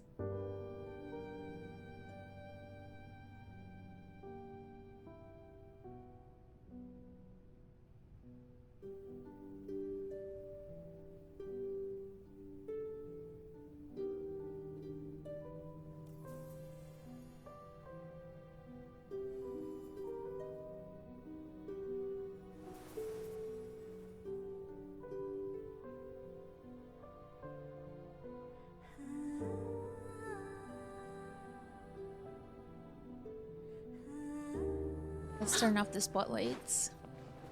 Dear audience, the performance is experiencing a technical difficulty, but worry not. The guards shall resolve it soon enough. Boba, get them! Fresh and floral! Yeah, neutralize! Okay. Time to go. Is there gonna be any more enemies? Hey, what gives? The audience is still watching me, you know. Guards? Wait, where are the guards? Guards! Light it up! Reconstitute! I'm just gonna let it happen. Wind Strider. Sure. Okay.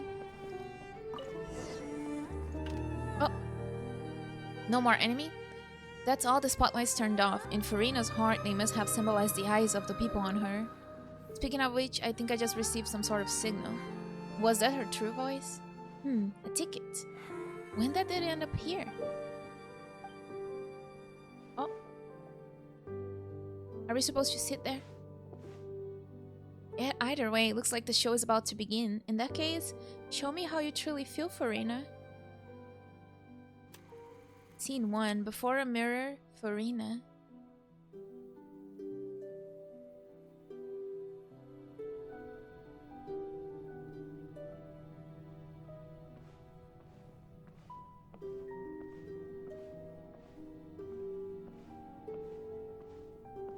Okay.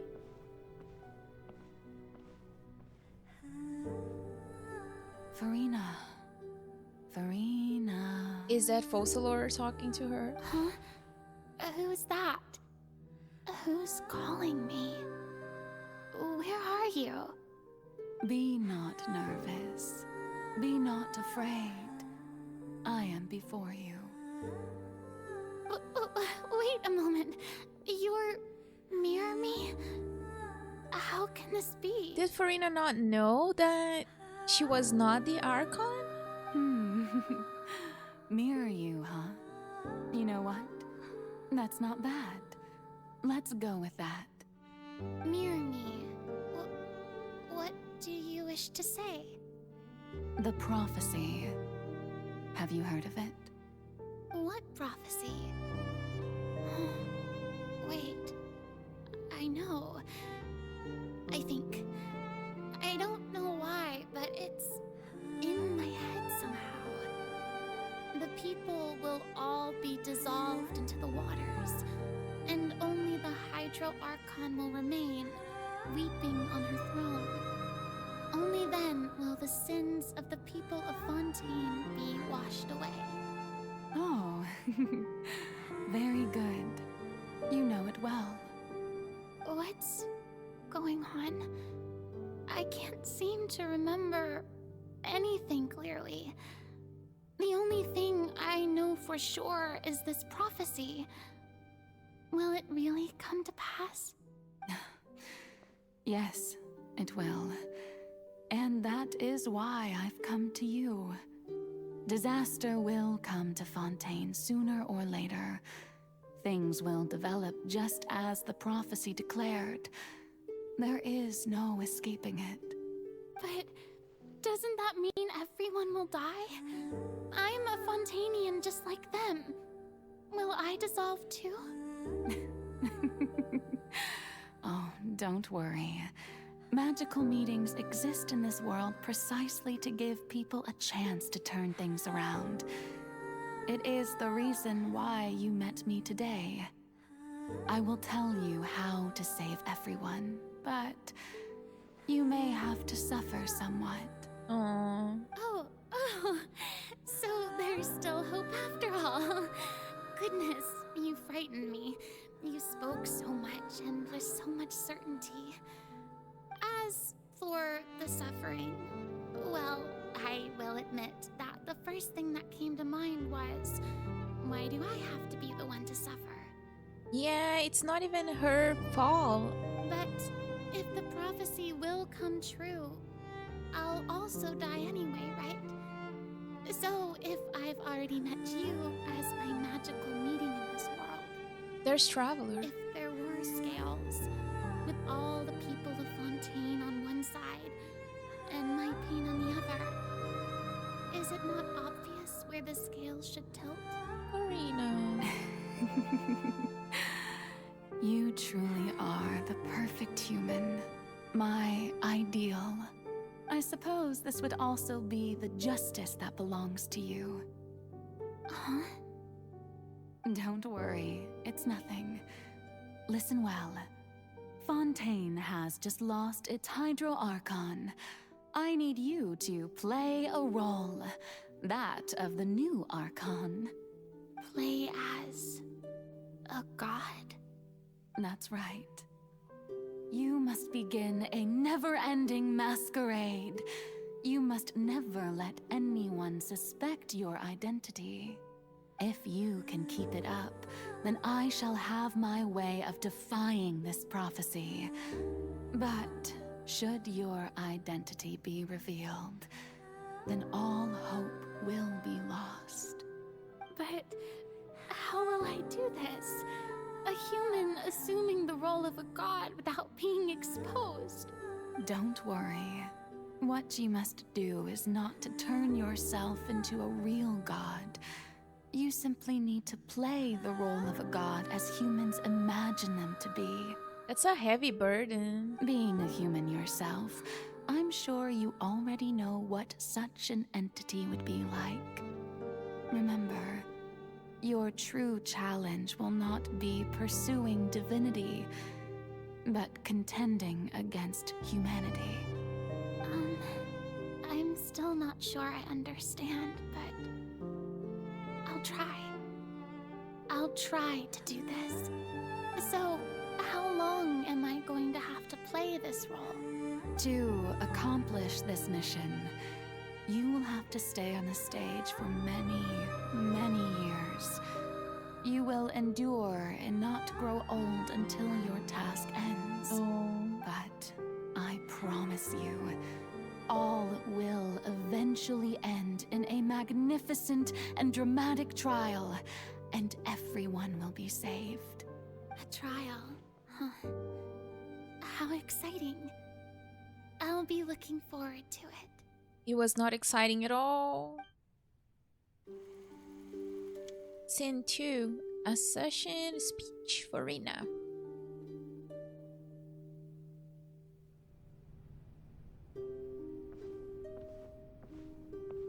This is when she became the Archon.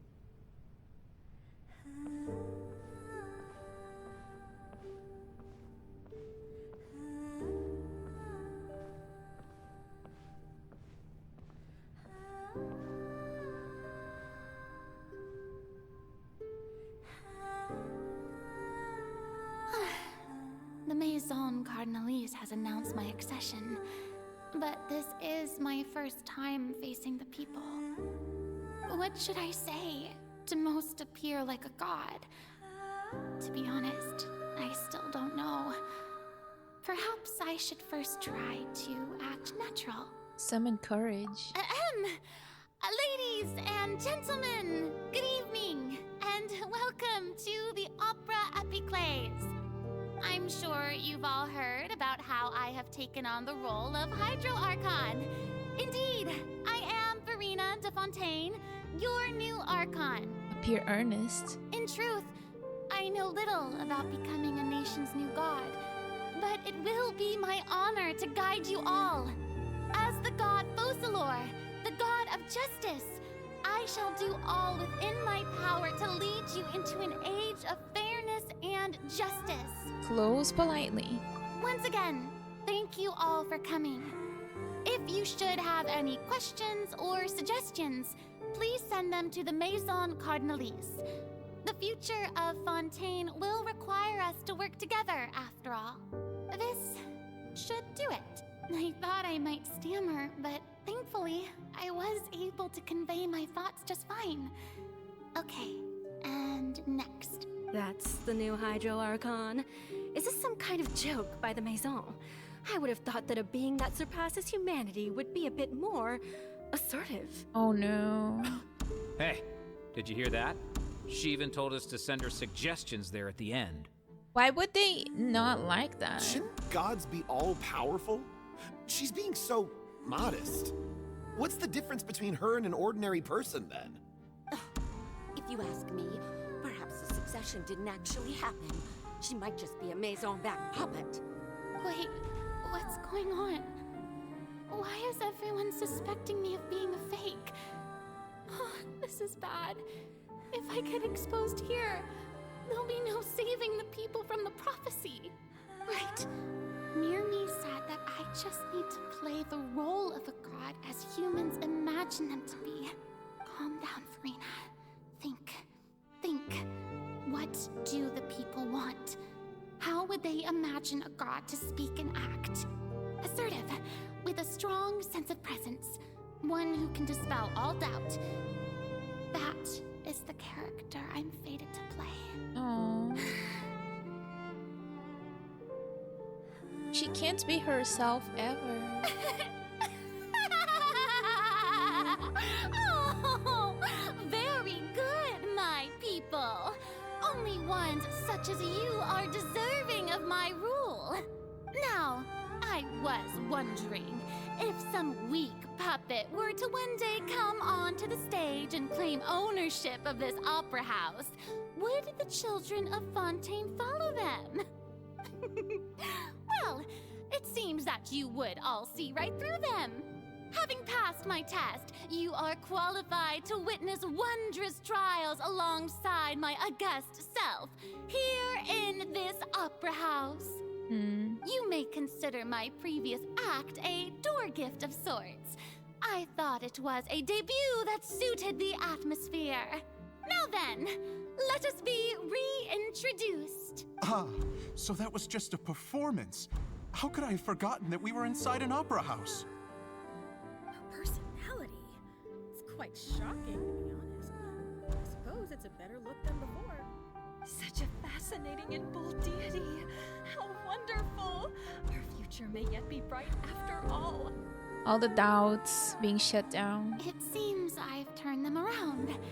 Best follow this flow and restart my accession speech. Resolutely with conviction. My dear people, whether you acknowledge me or not, whether you trust me or nay, I say to you, keep faith in your ardor for justice. We have heard it said that this nation's sins can no longer be washed away. Well, I say that justice is most fragrant when it blooms amid sin. Turn up the drama. The scales of justice should not weigh heavy in the hands of its god. On one side, it must carry fairness and justice. And on the other, praise and applause. May law be the prayer on our lips. May judgment be our worship. Let us light the fires and drink to the future of Fontaine! In this speech emphatically. There is no trouble in this world that justice cannot solve. All that is needed is for you, my people, to believe in it, heart and soul. So long as I, the Archon Focalors, stand within the Opera Epiclese, so long as I stand before the Oratrice, I shall even judge the gods of this world! Whoa, okay. She turned it up.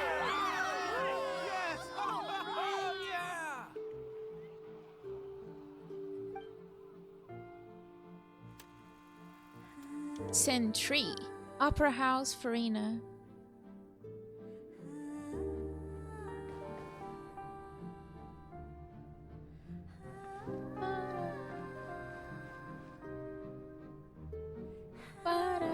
Lady Furina, here are today's case reports as well as a summary of the follow-up for your perusal.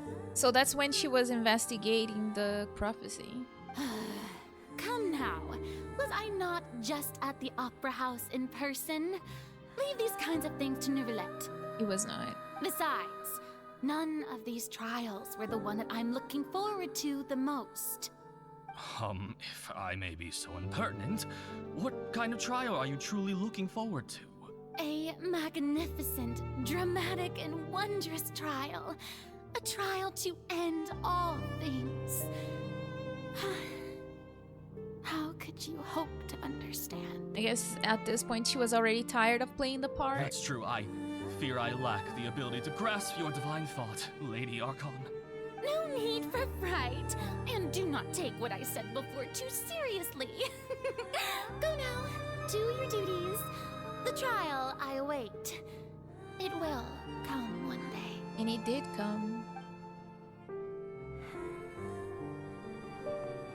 And it was not great.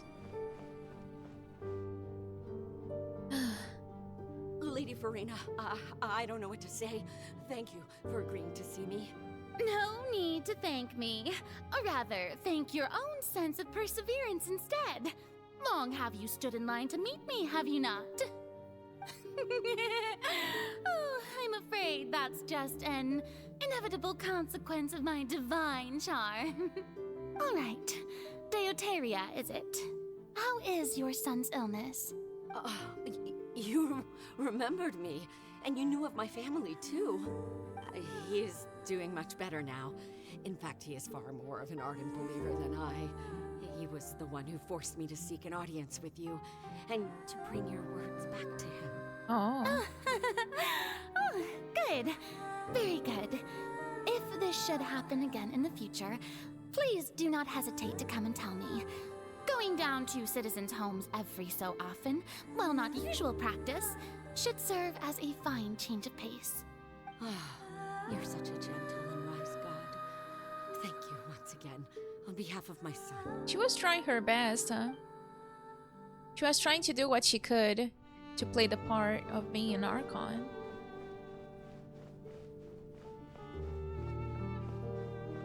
And she was doing more than some of the other Archons as well. Lady Furina, here are the latest hydrological reports.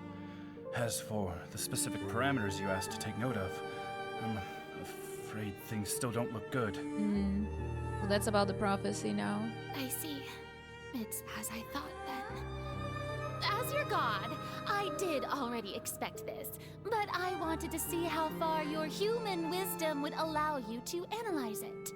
All manner of signs indicate that the prophecy will still come to pass. Forget it. That's not something you need to worry about right now. Well, as I understand it, the Fontaine Research Institute is also trying to find a way to counter the rising water levels. Really? Have they found anything? Probably not. I'm afraid that they haven't found any effective solution thus far. Yeah. Oh, is that so? Well, no wonder. This issue has reached the realm of the gods, after all. Still, their spirit is praiseworthy.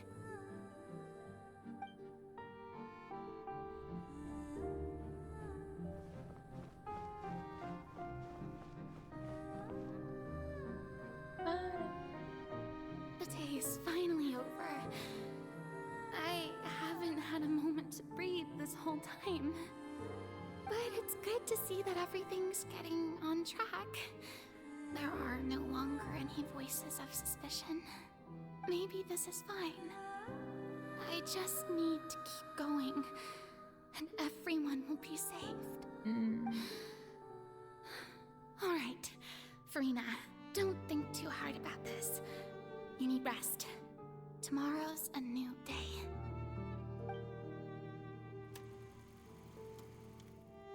Scene 4, Opera House Furina.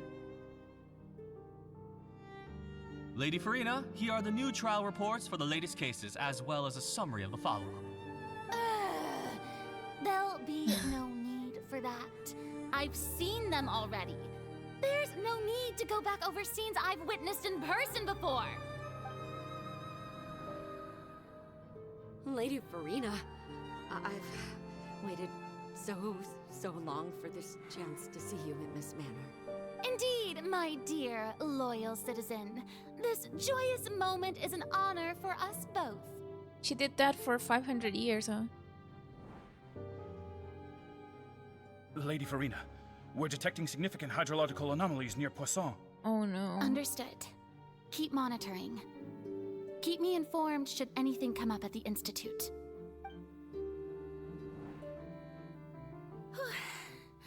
I don't think I let anything slip today. Aww. I must show the people that there is nothing to worry about.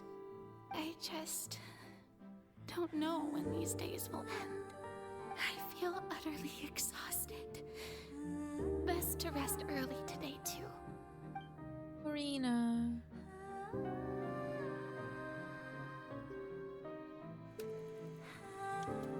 Opera House Furina.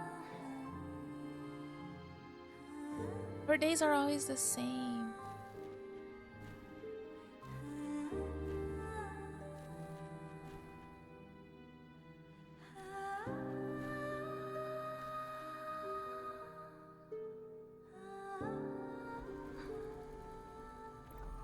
Oh my gosh. Scene 1823-75? What does that mean? It's like a dream being able to speak with you up close like this. I've heard that the first member of our family who was honored to receive an audience with you was Madame Deoteria, almost 20 generations ago. And what a fine family yours is indeed. It brings me great joy to meet such a faithful believer, a descendant of a line most ardent. Surely you exaggerate, Lady Furina. My lady? What is it, good citizen? What is happening to her? Are you crying? Oh, Furina. Oh, really now? I didn't even notice. Oh, she's so exhausted. This must be the overflow of hydro from my person. Well, can't quite help being the god whose dominion is the waters, can I? No wonder. No wonder. A manifestation of your power, then. Oh, Archon, I am honored to have witnessed it. Honored indeed.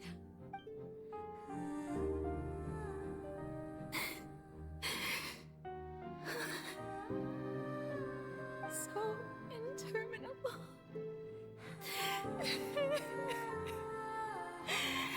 So lonely. Just how much longer? Hundreds of years must have passed by now. Perhaps the show must go on for hundreds more. I never imagined that it would hurt so much. Oh God. Have I reached my limit? No. Perhaps I reached it long ago. Today I didn't even notice my own tears. I want to tell someone, anyone, about this. But would that not destroy all I've done so far?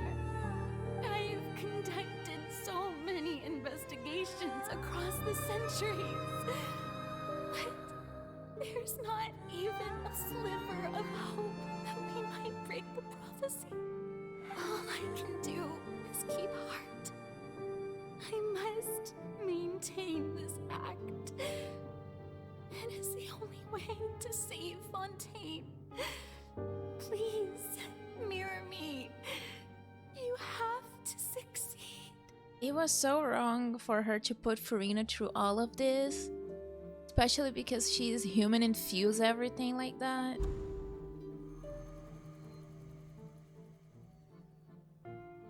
Furina and is that about Traveler now?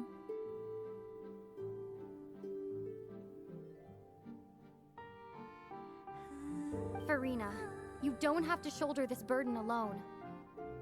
Although I don't know what you might be keeping from everyone, your people are more than willing to share your burden with you.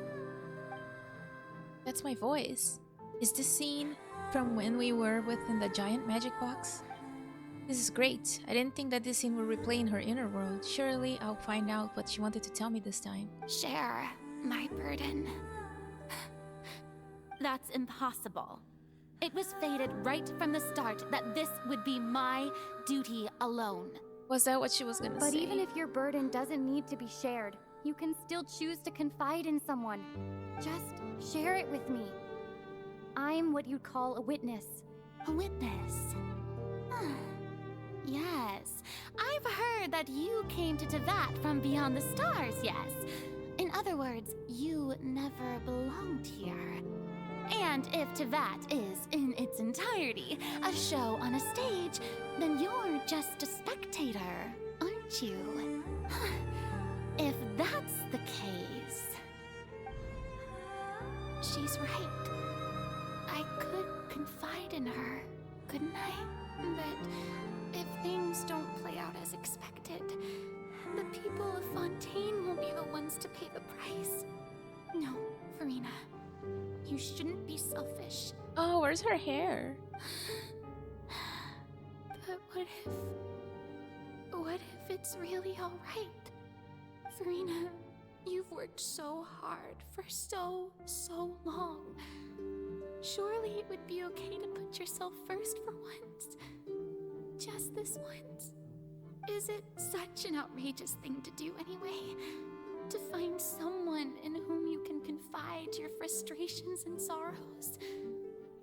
Surely it could not hurt. If you let this opportunity slip through your fingers, it might never come by again. She was gonna tell us. Think about it. Long and hard. The trial wouldn't have been needed now. But it was meant to be, huh? Furina. No, I have nothing to say. I am Furina, the Archon of Fontaine. Everything will surely get better. All you need to do, dear spectator, is to witness my performance until the curtains fall.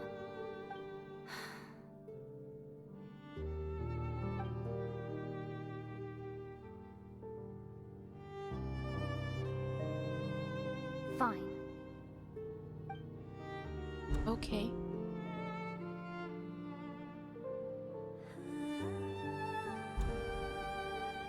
She's always alone. So even Furina doesn't know the truth?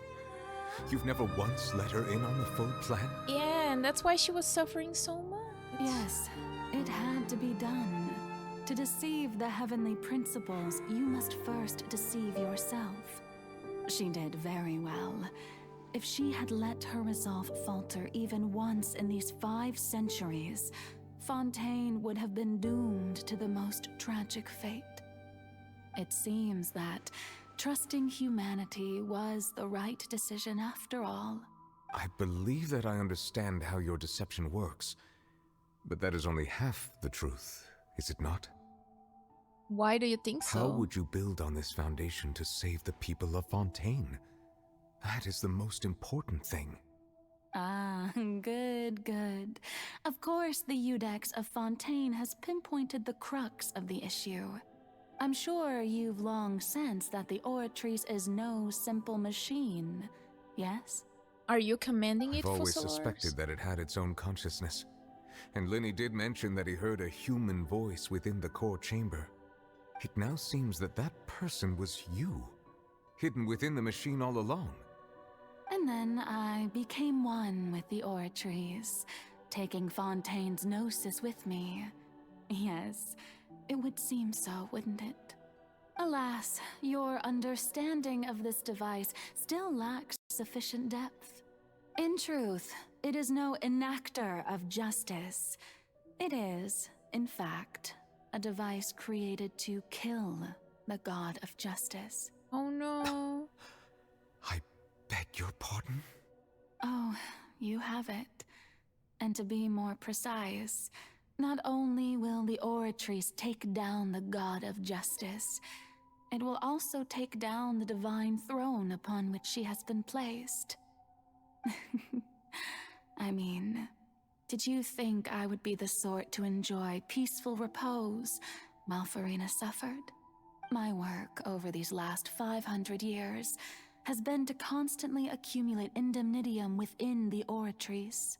To be able to die? But really, some have already discovered that only a small fraction of the energy generated by the device was ever used to provide power to Fontaine. The vast majority had to be, accumulated to enact this death sentence. It was all a part of your plan, then? Both the trial and the sentence? Indeed. This power, accrued over 5 centuries, could have sustained Fontainians for millennia had it only been used for that purpose. Almost all of it has now been stored within the Oratrice. But only power of this magnitude could hope to destroy the Hydro Archon's divine throne, shaking the rules established by Celestia and breaking through the institution that is the Seven. So the Oratrice's call for death was for neither Furina nor Focalor, but for the Hydro Archon. The destruction of that divine throne. If I do not misunderstand your intent, you must be... Returning what's rightfully yours to you, of course. In other words, this was all done to return the authority of the Hydro Archon to the Hydro Dragon of this planet. Oh my god. But...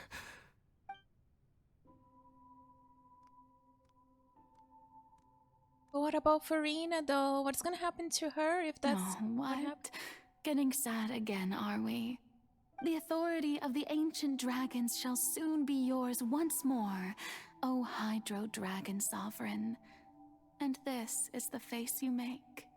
All you've done throughout the years is just so you can sacrifice yourself at the very end. Yeah. I've never quite seen it that way, you know. Even now, I'm quite pleased at how well my deception worked. Oh no, the villain.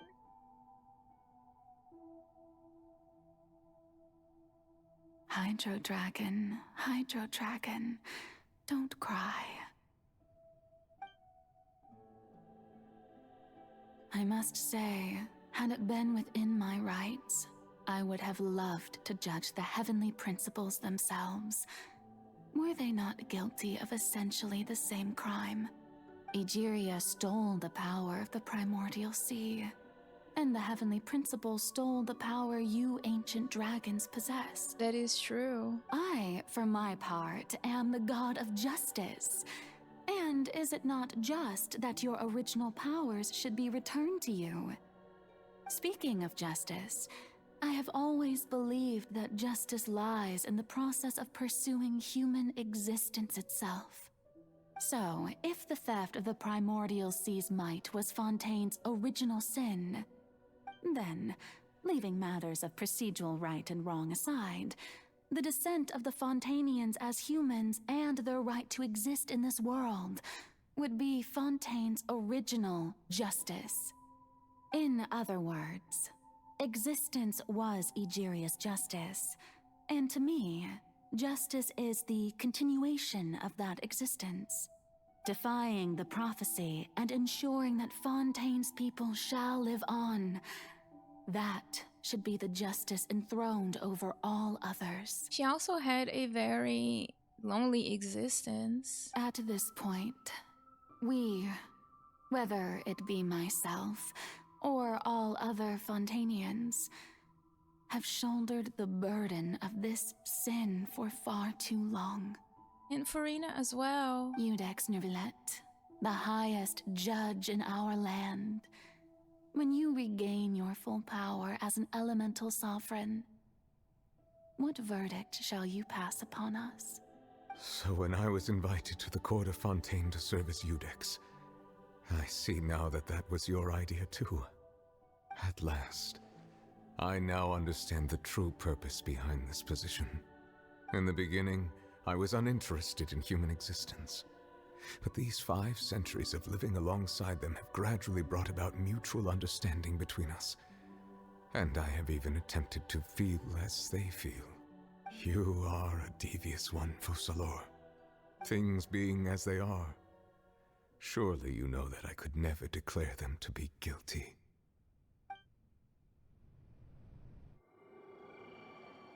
Oh no. The hour of my execution is almost here. For the sinner, the curtain call has come. I know I may not sound it, but faced with death, I find myself a little afraid. Perhaps this is one thing both gods and humans have in common.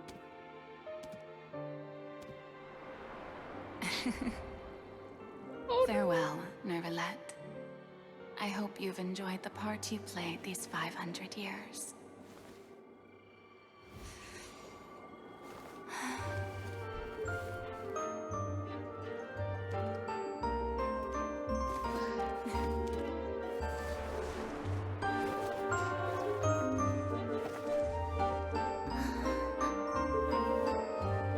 Oh man.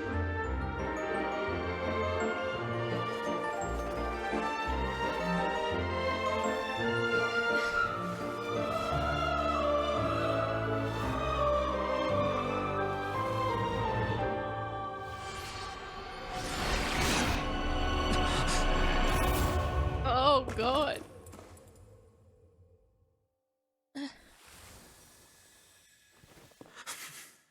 Oh, so she sacrificed herself in the end, huh?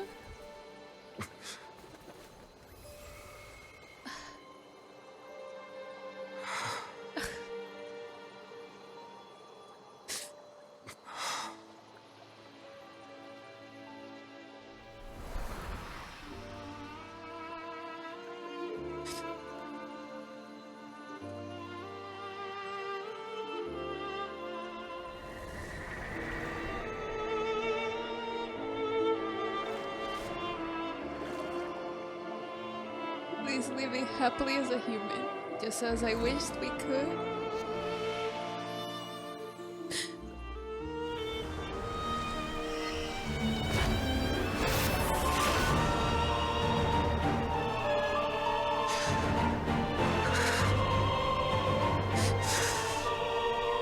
Oh, Neuvillette, he is also crying. I, Iudex Neuvillette, hereby declare, people of Fontaine, your sins are forgiven.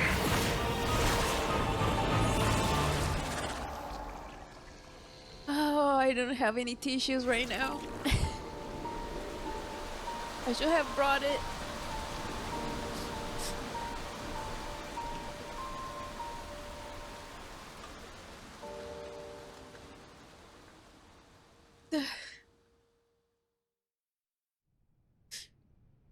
Oh, this whole thing was just like, I was trying to hold my tears so much the whole time. What just happened? Has the death sentence been carried out? Yes, it has. Was that bright light some sort of misdirection? I have a feeling that something huge just happened. But since we're all still alive and haven't been dissolved, I assume whatever happened was good for us. It's time to end this. We must mete out punishment to that beast. Okay. Didn't you say just a moment ago that it can't be defeated? Now he has the power back. I have gained the strength sufficient to deal with it. Through certain means, I now have the ability to separate the power of the Primordial Sea from that creature. We should seize the opportunity to pursue our quarry. You obtained power just now? Traveler, now that the oratories can no longer function, I require an executor to help me mete out justice. Okay. The root of the calamities befalling Fontaine, the beast that enacts the prophecy. Its name is the all-devouring narwhal. I have a narwhal here, if you guys want to see. Come with me, traveler. The hour of execution has come. We shall do it after I clean my tears, cause... Oh, I need coffee, dude. Oh, gosh.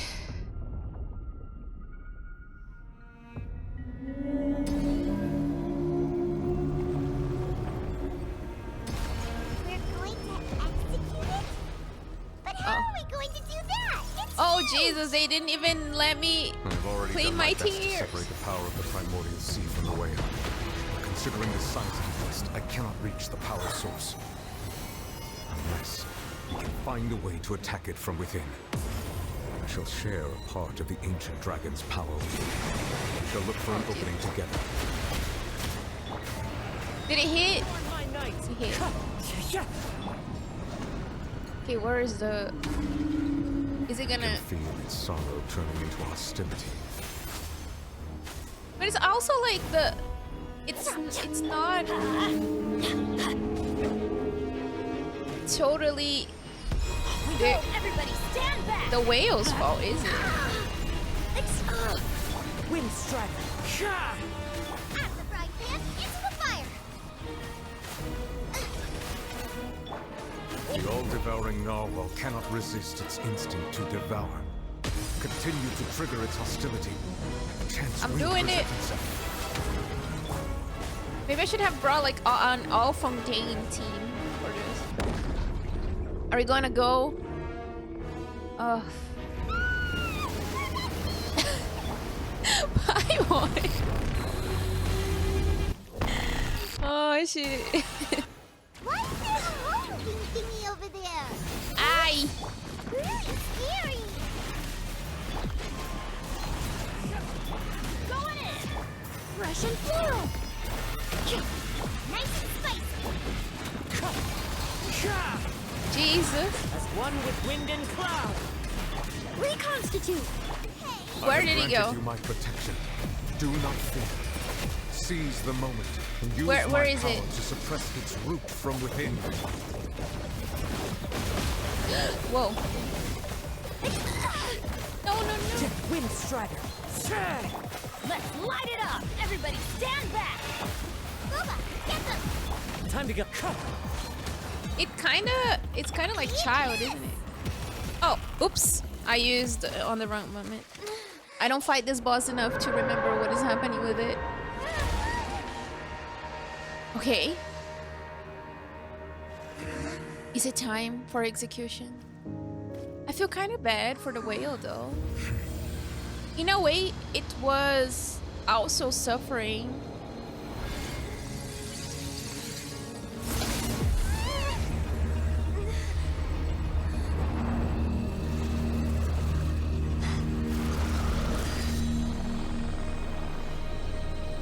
Oh.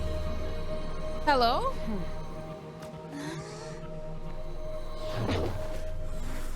No, child! Girl! What? Thanks for helping with the cleanup. It should have been my job, but... oh well. It was just supposed to be a short private training session for me. I didn't think that my disciple and my master's pet would start brawling in the meantime. Girl, why? Well, actually, I had a feeling that it would happen at some point, but they bumped into one another earlier than I thought. What a blunder. I suppose I'll have to swing my sword 3 million times as penance. Disciple, your master's pet. That power. Who are you exactly? Paimon has an idea. From what she said earlier, she must be Child's master. Skirk, right? It's just that he gave us the impression that she was the less talkative person. Maybe she was just talking because she's irritated. I simply did not have anything to say to the weak. But you, on the other hand, managed to defeat the all-devouring narwhal without using power from beyond this world. So she knows Traveler is not from here. So you may speak to me as equals. What sort of person would take the all-devouring narwhal as a pet? I have to agree. It's a strange use of a planet's primordial waters just to raise an all-devouring narwhal. That kind of power is wasted on it. It's not cooperative. It eats too much. And I have more important things to do with my time than pet sitting. The only thing that creature has going for it is its looks. It looks cool. Let me show you guys my narwhal, okay? That's it. This one is not all-devouring. It's cute. Look at it. Oh, it's reflecting. It's cute. It has even like a blushy and like some stars. It's not the best. I'm sorry. I need to lighten the mood a little bit. All in all, it fails as a pet. Miss Skirk? I think you might have missed the point. Right. The point being? Well, being that this pet almost destroyed an entire nation. That is very true. So what sort of person is your master? Well, Child's master's master. Oh, right. Oh, I so skipped. Don't know him. By mistake. Sorry, I assumed you did. Right. His name is Sertologi. Who? Huh? She's really pretty. I am unfamiliar with that name. Huh. So Master isn't sufficiently famous. How should I describe him then? Have you heard of the name The Fowl? The Fowl? Still nothing? Well, how about the Visionary? Vetterfulnir then? Or Gold Rhindaughter? Ooh, that one we've heard. Rhindaughter's part of the Hexen Circle. She's Albedo's mom, right? Oh. Oh, so you do know that name. To be honest, I also heard all of those names and titles from my master. I don't actually know them either. But I suppose you understand now, yes? My master is likely a similar sort to Rhindaughter. They are both pursuing some form of perfection. So the narwhal is also kind of a form of perfection in a way because of the primordial water? Wait, didn't you also mention a visionary person? Paimon didn't quite catch their name. Actually, never mind that. I believe it expedient to inform you that the all-devouring narwhal used up nearly all its strength fighting you. Okay. Such roiling hydro energies will prove difficult for the planet's deep seas to digest. As such, the Fontaine back on the surface has most likely been thrown into chaos. Oh. In other words, the prophecy that you've been fretting over should now be in full swing. Oh no! What? No, there's little to be surprised, Paimon. It's natural after all. The prophecy will surely come true. We knew this and accepted it. However... Not to worry. Focalors has already managed to deceive the heavenly principles. What is happening outside? In the end, the people will all be dissolved into the waters, and only Furina will remain, weeping on her throne.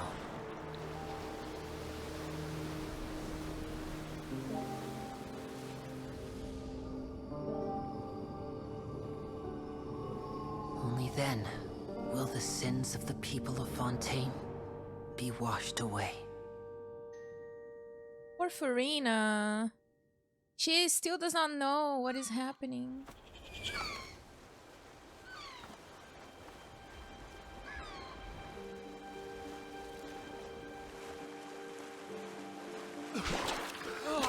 Oh, everybody is okay. Hey! Help! Over here!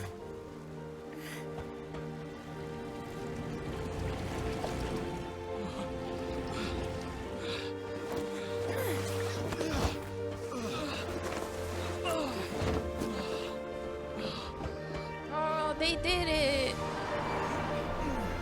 Furina and focalors did it.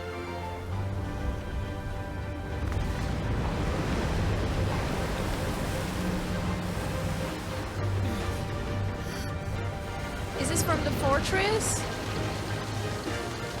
Yes, Risley! All hands, initiate emergency rescue! Oh man. They're gonna make me cry again.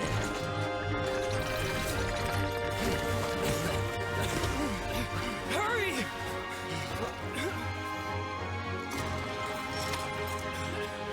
Hey, lend a hand!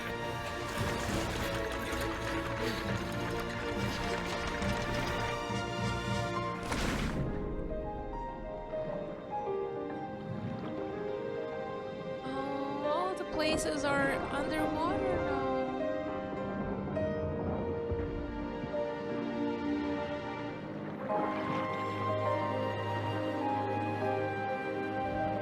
What about the dogs and all of the other animals?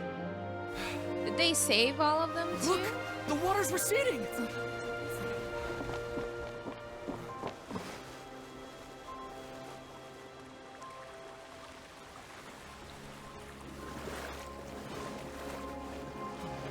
It's a miracle! Water's receding. We didn't dissolve. The prophecy was wrong. The prophecy was wrong.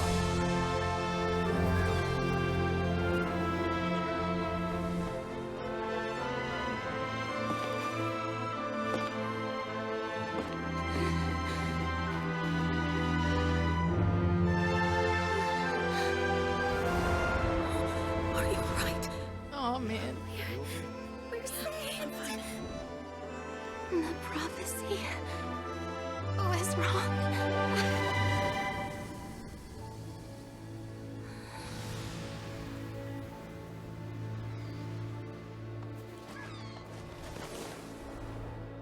But then who is gonna be the Hydro Archon now?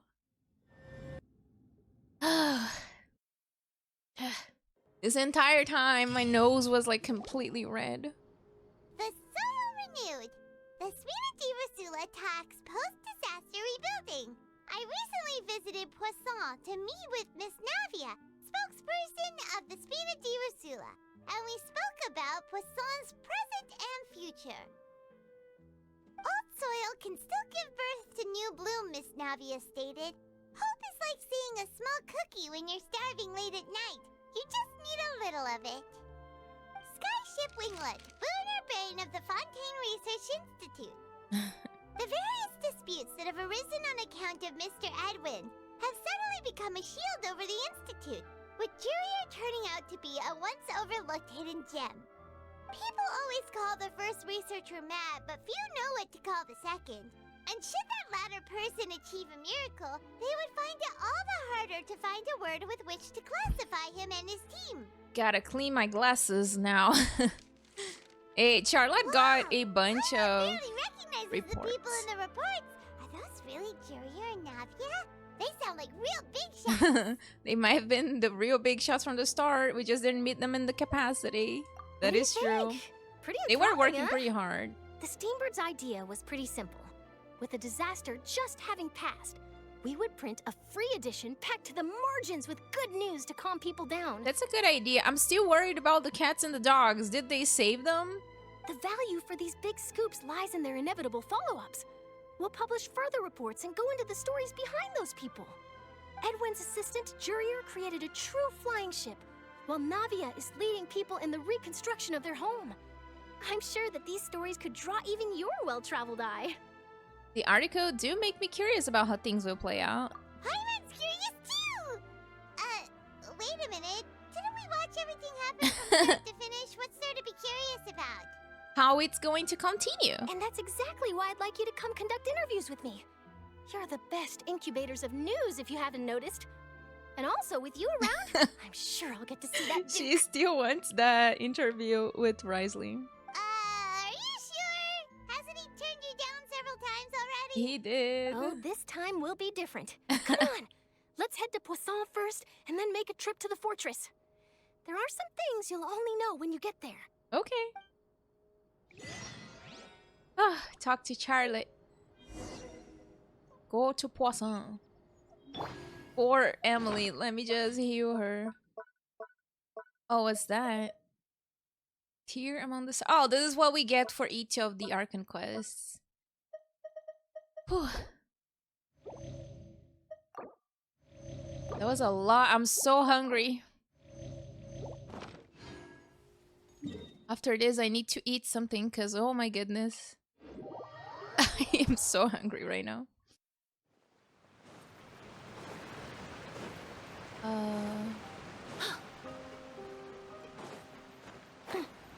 We still need to see Furina. Hey, Navia. Oh, she's talking to the Fatui. Hey, girly. Navia! Oh, it's you. What brings you all here? Curiosity, I guess? Hey, we're just having a look around. I'm here to update myself on how things are going here. Oh, the Fatui are here too. Huh. So the Fatui also became kind of heroes in the end. Let me introduce you. This is Mr. Garunt Snežević.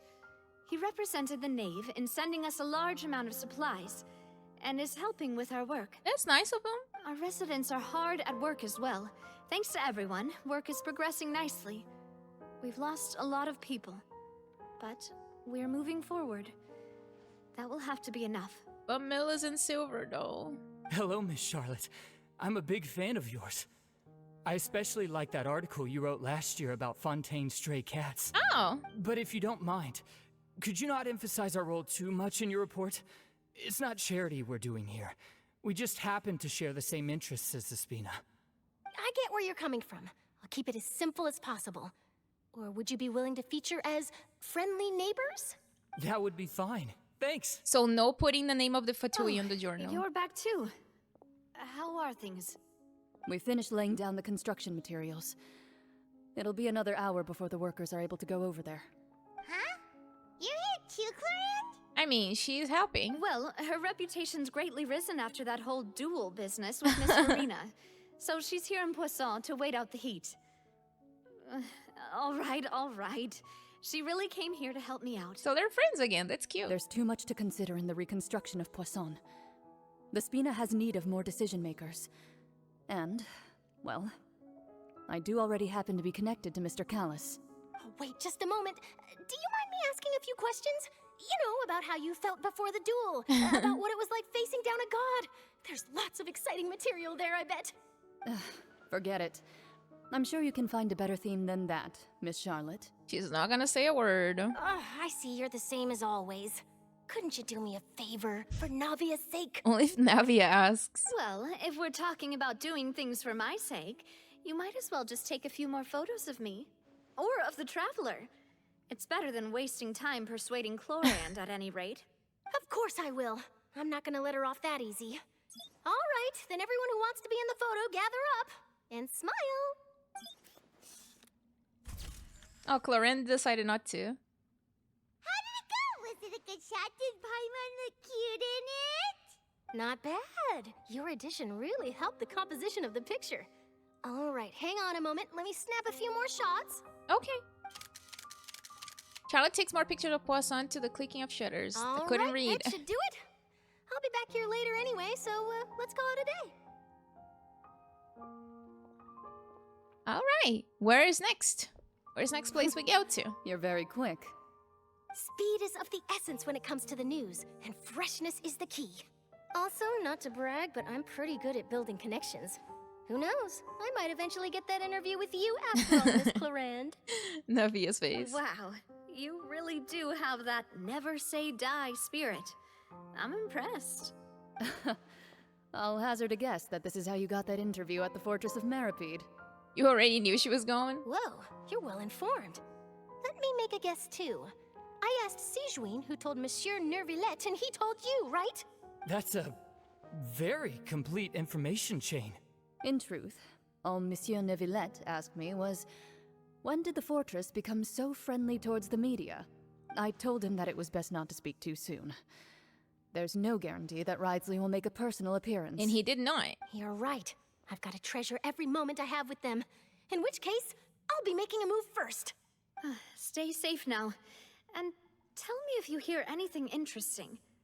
I'll treat you to afternoon tea in exchange. I don't like tea, but I'm so hungry right now. This took a long time. Go to the Fortress of Mirapede.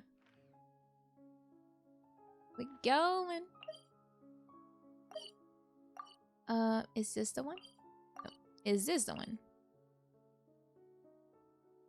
Does not seem like it, does it? Oh, it's up. Right, so we're gonna have... Okay, let me see. Is it here? Now it's down. I mean, it's easier though. It is way easier than up. So let's make our way there. You gonna see Risley? Wow, guess we're here again, huh? There's a real nostalgic feeling to this place. Looks like you've been missing us. Okay, hello. Is Sigewin here as well? Duke! Did you come all the way to the entrance to greet us? Of course. I'm here to welcome you and our dear Miss Charlotte, whom our good head nurse recommended to me. Is he gonna give an interview? It's an honor to finally meet the much-rumored Duke. Thank you for consenting to my visit to the fortress, sir. No need to thank me. But that said, I shouldn't be the focus of your interview. I trust you recall our agreement? So what is gonna be about? Of course, of course.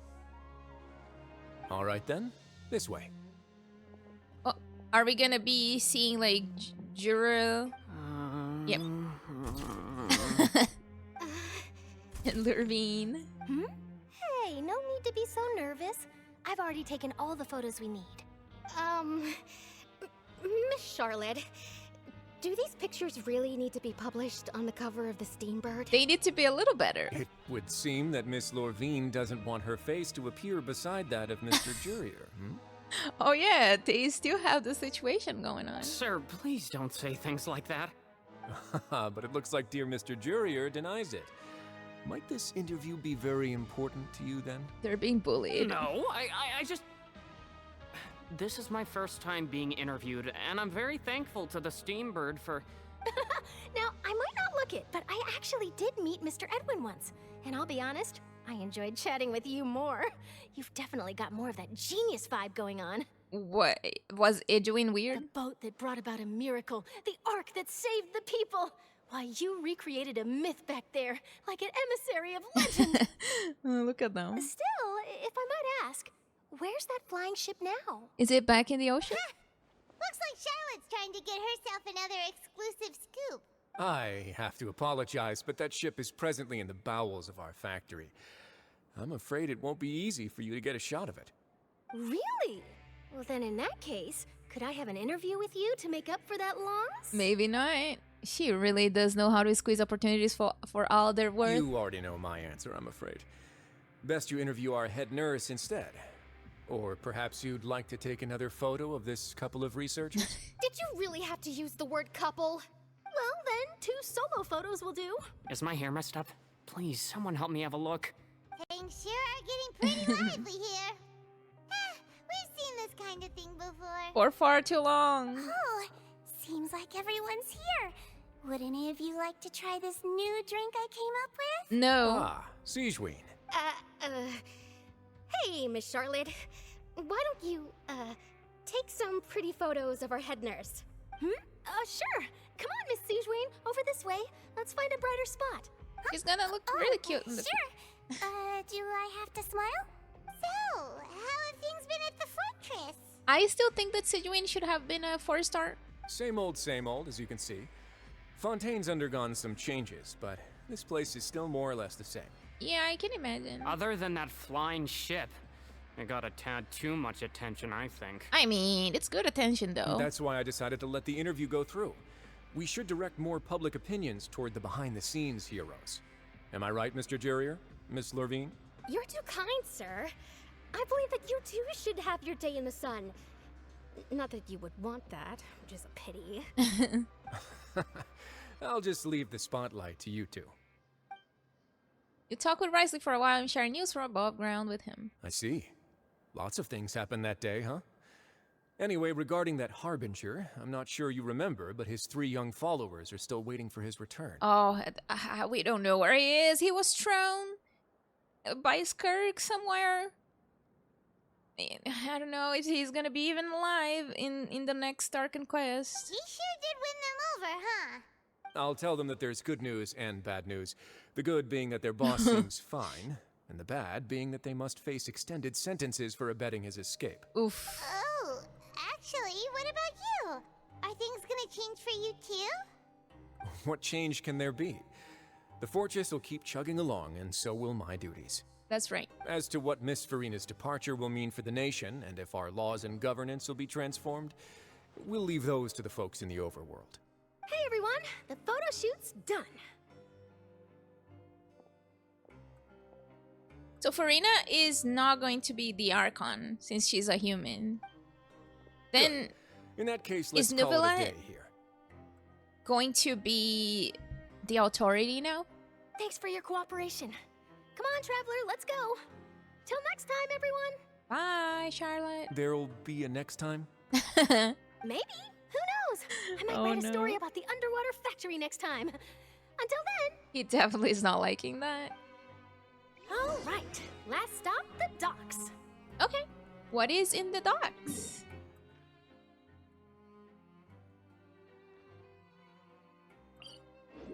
Let us go over there. If you guys hear my stomach, I apologize. I am really hungry. Is that in here or down? Gotta call the lift. Maritime Harbor. Maybe I should just like jump there. Would that be faster?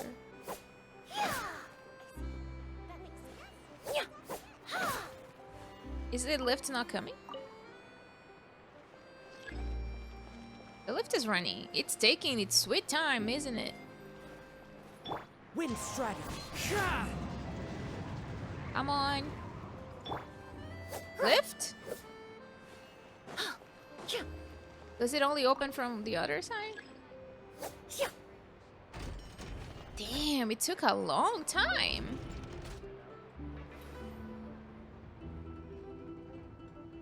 That's kind of crazy.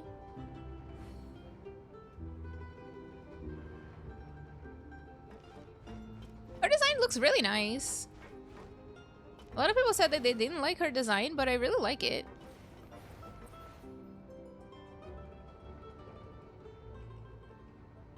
There's one design that I don't like, and it's like the only one that I like truly don't like in the game. I'm not gonna say it, but you know. I'm not gonna say it. But like I really dislike it. It looks really weird. Oh hey, Leanie and Lynette. We're talking to the people in the docks. I didn't see them! They really are here! How did you know? Navia mentioned that she stayed in touch with Linny and the others after working together. Apparently, they've been at the docks distributing these strange pockets the whole time since. Oh, not again. Traveler, Paimon. Ah, and Miss Charlotte, too. Hello. Would you like a magic pocket? What sort of gadget is it? It's a wondrous bag that can be used to carry many things. The water level has returned to normal, but if you see any of your things floating around, you can use this to carry them. Or you could trick a friend into doing it for you. Trick a friend? I wonder which of my friends would fall for that. Paimon. You Definitely could not just like Traveler. a friend like Fremine here. Isn't that right, Fremine? Did he get tricked? Is this what you meant by I'll help you make some more friends? To be honest, that sounds pretty sweet. Could I have your contact, please? Aw. Sure. Please, write down my address. Not the phone? Lynette sure is working hard to help Fremine socialize. He was the one who proposed doing this. He even wants to assist in our magic shows. Sounds like that would suit him. Yes, I was planning to first introduce Pear as an assistant, and later Fremine himself. In the future, I think we can leave underwater escape magic to him too. Yes. That said, would anyone want to see a diver escape underwater? Oh yeah, that is true. They would probably think like, yeah, that's it'll easy for work him. out. Every journey begins with the first step. He'll become a part of our show eventually. He left already. Lynette, could you come over? Miss Charlotte says she wants to take a picture of us.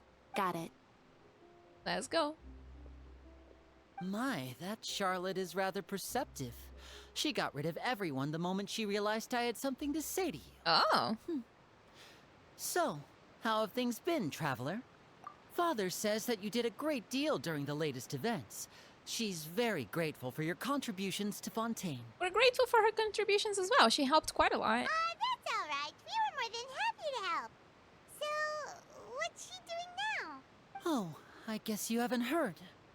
Well... Did she return to Snezhnaya? After Lady Furina left, Father and Monsieur Nervillet opened negotiations, during which he gave Fontaine's gnosis to her as a diplomatic gift. No. A diplomatic gift? A gnosis?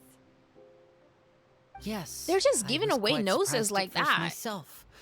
But when I thought it over, there were actually a number of things going for it. Like what? It could have been done as an apology for the incident with Lord Child, or as thanks for his help in tying the all-devouring narwhal down. Furthermore, Father did also lend significant aid to Fontaine and Poisson. What a noses, though. That's true, but this is a gnosis Exactly. we're talking about.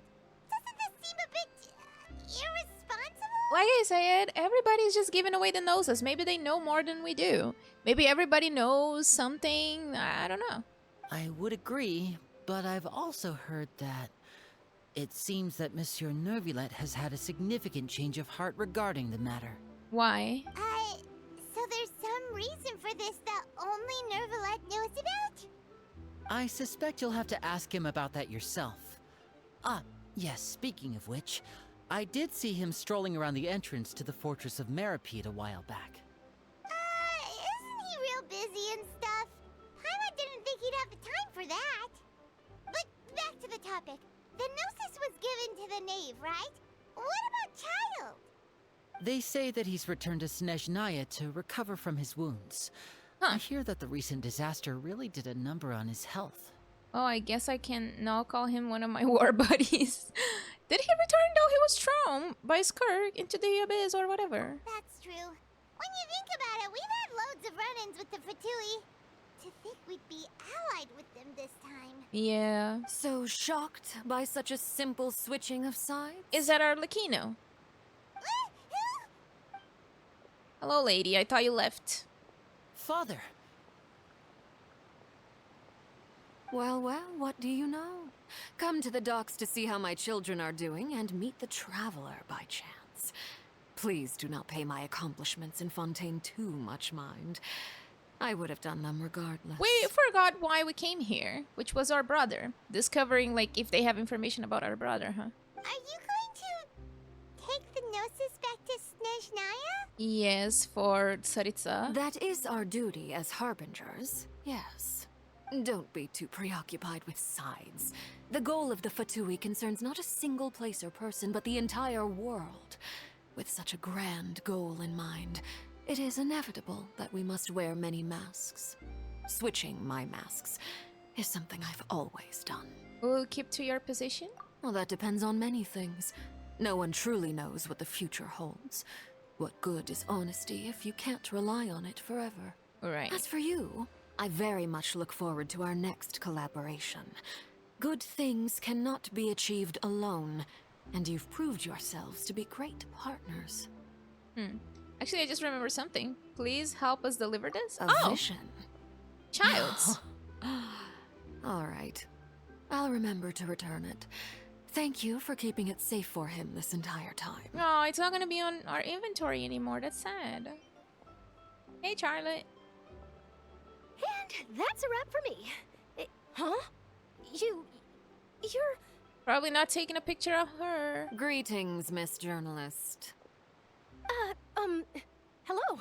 If I'm not mistaken, She said there are this with diplomatic channels such I'll need to disdain. report to take a photo of you. That is correct. so forgive me, but I will not be able to serve as a subject in your article. However, feel free to write as much as you'd like about our dear magicians and our upcoming rookie talent. I will. The sea breeze is quite pleasant. I shall continue my walk while the weather remains so agreeable. Farewell. Farewell. Farewell, Father. Bye. Oh, she has such an intimidating presence. I didn't even dare to take a picture. Thankfully, I've already wrapped up all my pre-scheduled interviews. Thank you all. This'll be more than enough for me to write about, I'm sure. Nice. Don't be too nervous. Why don't you take a magic pocket before you go? Here, Traveler, Paimon, you take one too. Thank you. To move things about? That's right. Funny. That is true. I was giving out magic pockets when we first Yeah. met too. And what do you know? I'm doing the exact same thing right now. So many things have happened, but the pockets are still the pockets. And Leanie is still Leanie. I guess this must be life. We will all follow our own paths, and serendipity will lead you to your fated friends. All right then. We'll be handing out pockets in some other districts later, so we'll get going now. Have a good day, you two. Bye. Well, guess we sent Charlotte off. Shall we go see what Neverlette's doing? As long as he's not so busy that he doesn't have time to chat anyway. Okay, so Neverlet. Now he is the authority in Fontaine, I think. How do we get there? Here.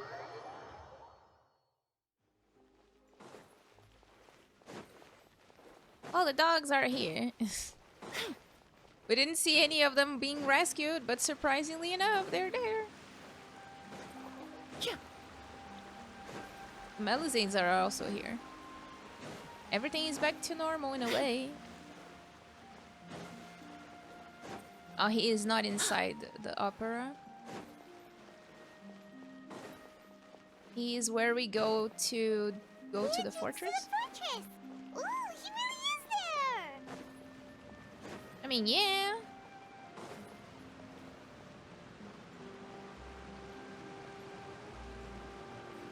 Let us talk to the man.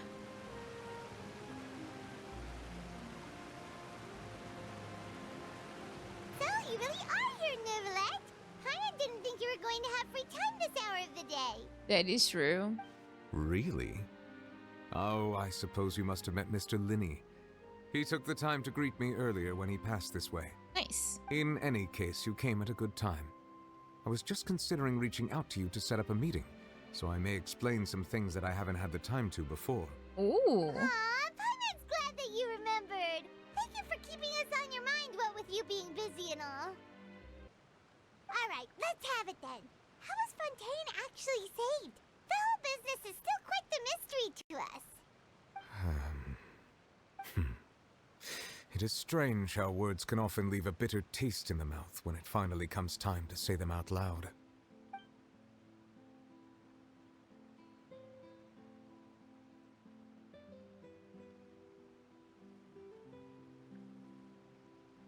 Whoa.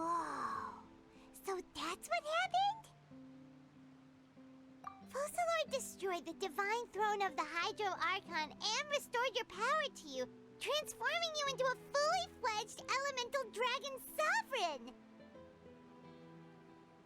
Oh, my microphone was muted. But Paimon still doesn't quite get what you did to save the Fontainians from dissolving. For me, the authority of the ancient dragons refers to absolute control over the hydro element. Fontainians were incomplete humans born of Egeria's use of the power of the primordial sea. Yes. With constitutions similar to that of mimics. But so long as those primordial energies remain within them, I could use the ancient dragon's authority to grant them true blood, after the fashion in which life was first brought into being on this planet. In other words, when I gave my verdict, Fontainians became true humans, and thus would naturally no longer be dissolved by water from the primordial sea. That is very nice. Focalors must have counted on you to make that decision as well. Your verdict was the key to making the prophecy appear to have come true while saving everyone. You could say that it was at that moment that the Fontainians were finally truly born. Yeah, and in a manner of speaking, Focalors finally managed to fulfill the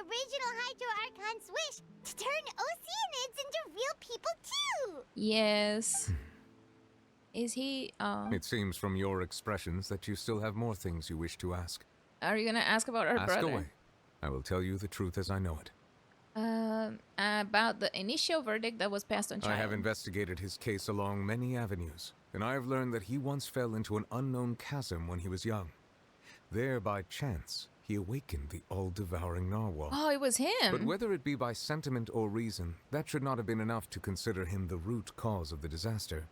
At most, he would have had tangential liability. As for the judgment passed by the oratrice during the trial, whether it was due to that liability by association or focalors deliberately using him to buy time for us on the assumption that he would be able to hold the creature off, I cannot say. Maybe she knew, I guess yeah. Focalors had Fontanians in mind the whole time.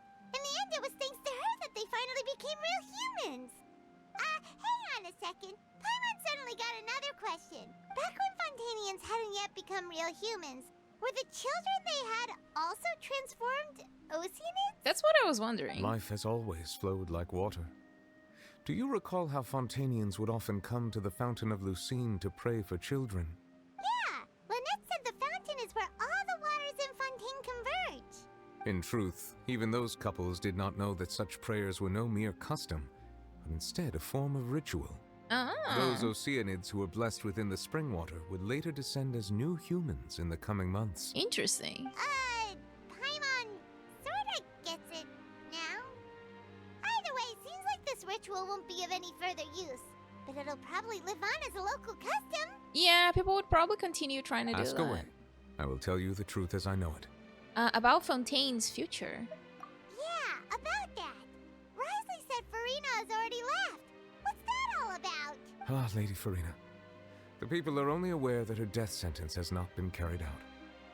She abdicated the post of Hydro Archon and left affairs related to that title to me, before leaving the Opera House. Where is she now? I related Focalors' words to her faithfully and completely. After hearing them, she seemed neither saddened nor comforted. She simply said that she was tired and needed to rest. I can't imagine, she went through so much in 500 years. Having said that, she then packed her things and moved out of the Opera House, not unlike how an ordinary person might. But she's still got a place to stay, right? You need not worry. I will make arrangements to ensure that she will not want for food, clothing, board, or travel. In truth, I am somewhat happy for her. The wear and tear on her spirit will, of course, take time to heal. But it will heal eventually. But now that she no longer has to play the role of Focalor the Hydro Archon, she can finally lay down her burdens and lead a normal life. What about you then? What are your plans now that you've regained your full powers as the Hydro Dragon? After Focalor passed on, the Oratrice also ceased to function. So he has to continue. This matter will directly affect our trials. After much careful consideration, I've decided to take over its role in our courts. From now on, I shall hear cases and pass verdicts by myself. Looks like you're still considering stuff from the perspective of the Udex, huh? As an elemental dragon, there are indeed many things that I must do.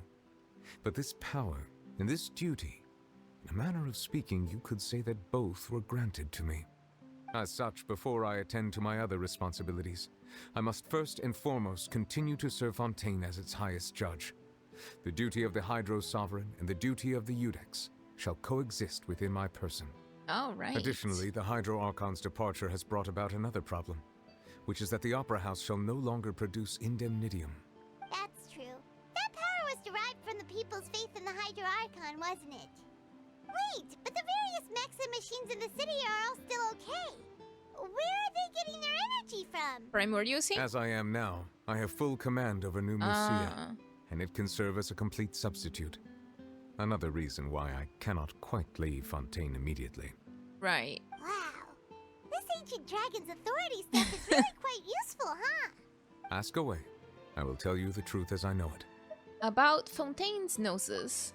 Oh, that's right! They say you've given it to the knave as a diplomatic gift or something.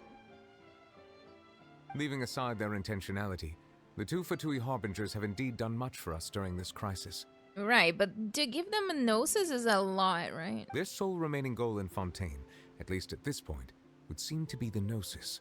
The Oratrice has ceased to function. The Hydro Archon's divine throne is now no more, and I do not need the Gnosis's power. As such, it has lost all meaning for Fontaine. What about the next Archon then? Is the next Archon not have a noses? If the Fatui have impure designs, then we might as well accede to their request now and avoid unnecessary conflict. Right. What complicated considerations? Paimon thought you were just giving it to them out of gratitude to the knave and as an apology to Child. I mean, we saw how the others went. Like, Naida exchanged for information. Ask away. I will tell you the truth as I know it.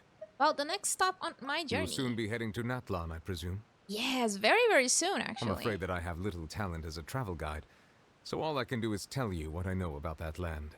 As far as I'm aware, Natlan can be said to be a nation of dragons. Ooh. A nation of dragons? You mean like you?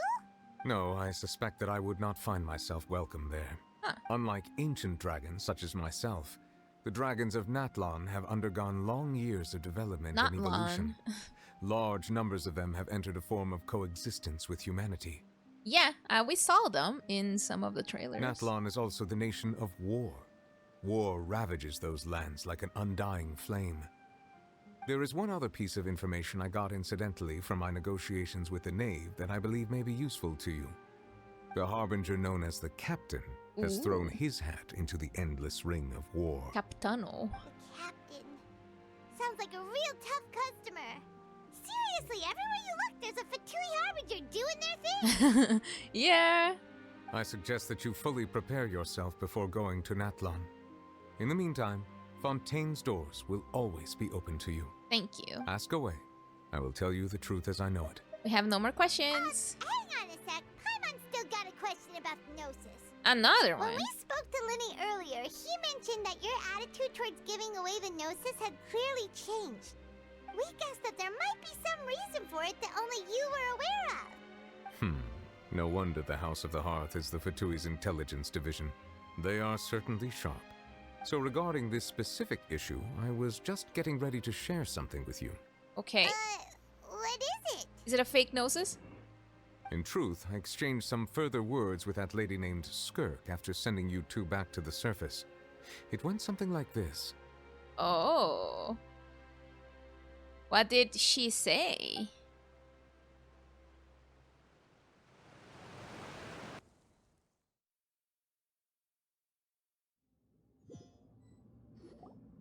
Well, we're going to head topside to see what's going on. You hurry over soon as well, all right, Nervalet? What next? The all-devouring narwhal isn't here, so I'm no longer getting any interference. Tell us what's up. I can finally catch the scent of your power, what it's made of. It is the authority of the planet's primordial dragons, but with something very similar to a god's curse mixed in. It's quite a novel blend. I'm sure I've encountered something like this before. What was it again? I do not know what you speak of. Of course. How could I forget? You should have the remains of the third descender on your person, yes? Remains of the third descender? Remains? I've never heard of any such thing. What does that mean? According to your parlance, I believe it may be called a gnosis. Oh. Well, that much is true. After Focalors' divinity faded, she handed her gnosis to me. But I fear I have never heard of it described in the manner that you just did. I've been training with my master, the Foul, ever since I was young, and I have never returned to the surface since. So most of the information I possess, I got from him. Is it all true, though? It is only natural for those who are greater than humanity to possess a different sort of common sense, which is why there are so many problems in our attempts to communicate with humans. Regardless, you should probably get rid of objects of misfortune to prevent any disasters from befalling you. To live in itself is a blessing. But once a person dies, the bonds he once had with this world shall all turn to curses. What do you mean by that? No need to fret. These are just my personal thoughts, and my reason for no longer wishing to return to the surface. This third descender you refer to, who are they? And when did they die? I think the Traveler is one of the Descenders, right? Master never mentioned them to me. Perhaps it just wasn't that important for me to know. If you're interested, though, I could ask him. I'll be sure to pass the answer on to you next time. Next time?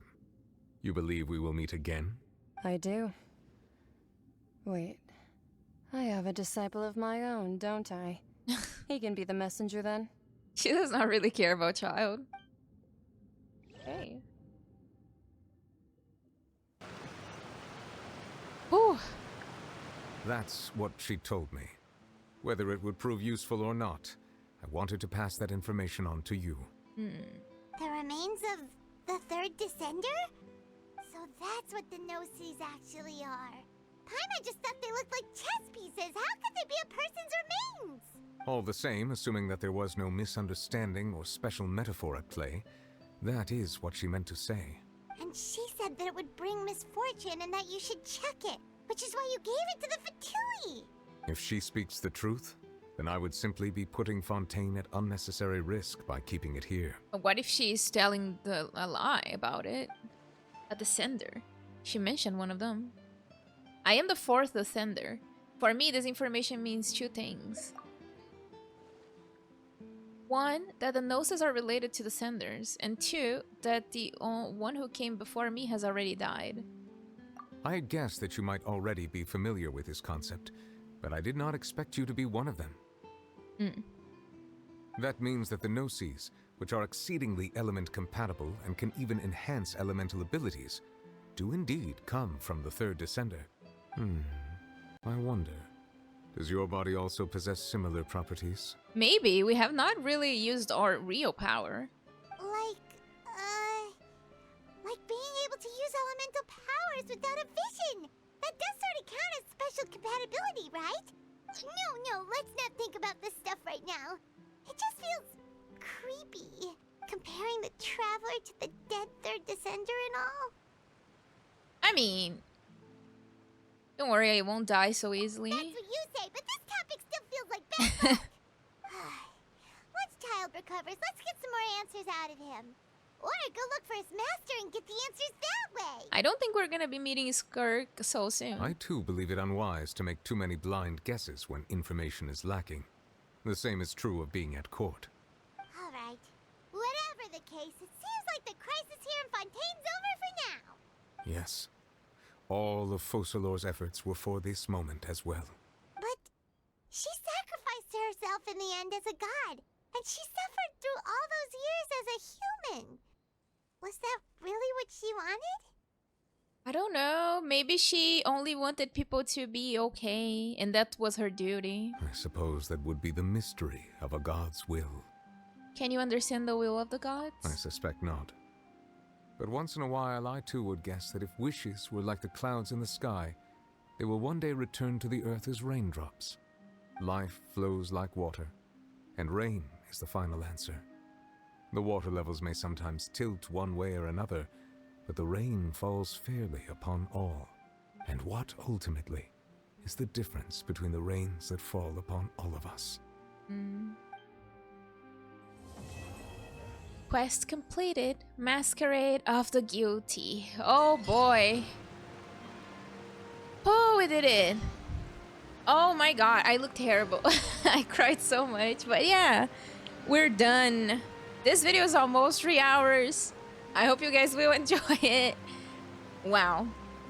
That was crazy. I think that Fontaine had a lot of ups and downs. I feel like Act 2 and 3 were definitely not my favorites, and I think like the beginning of Act 4 was also very slow.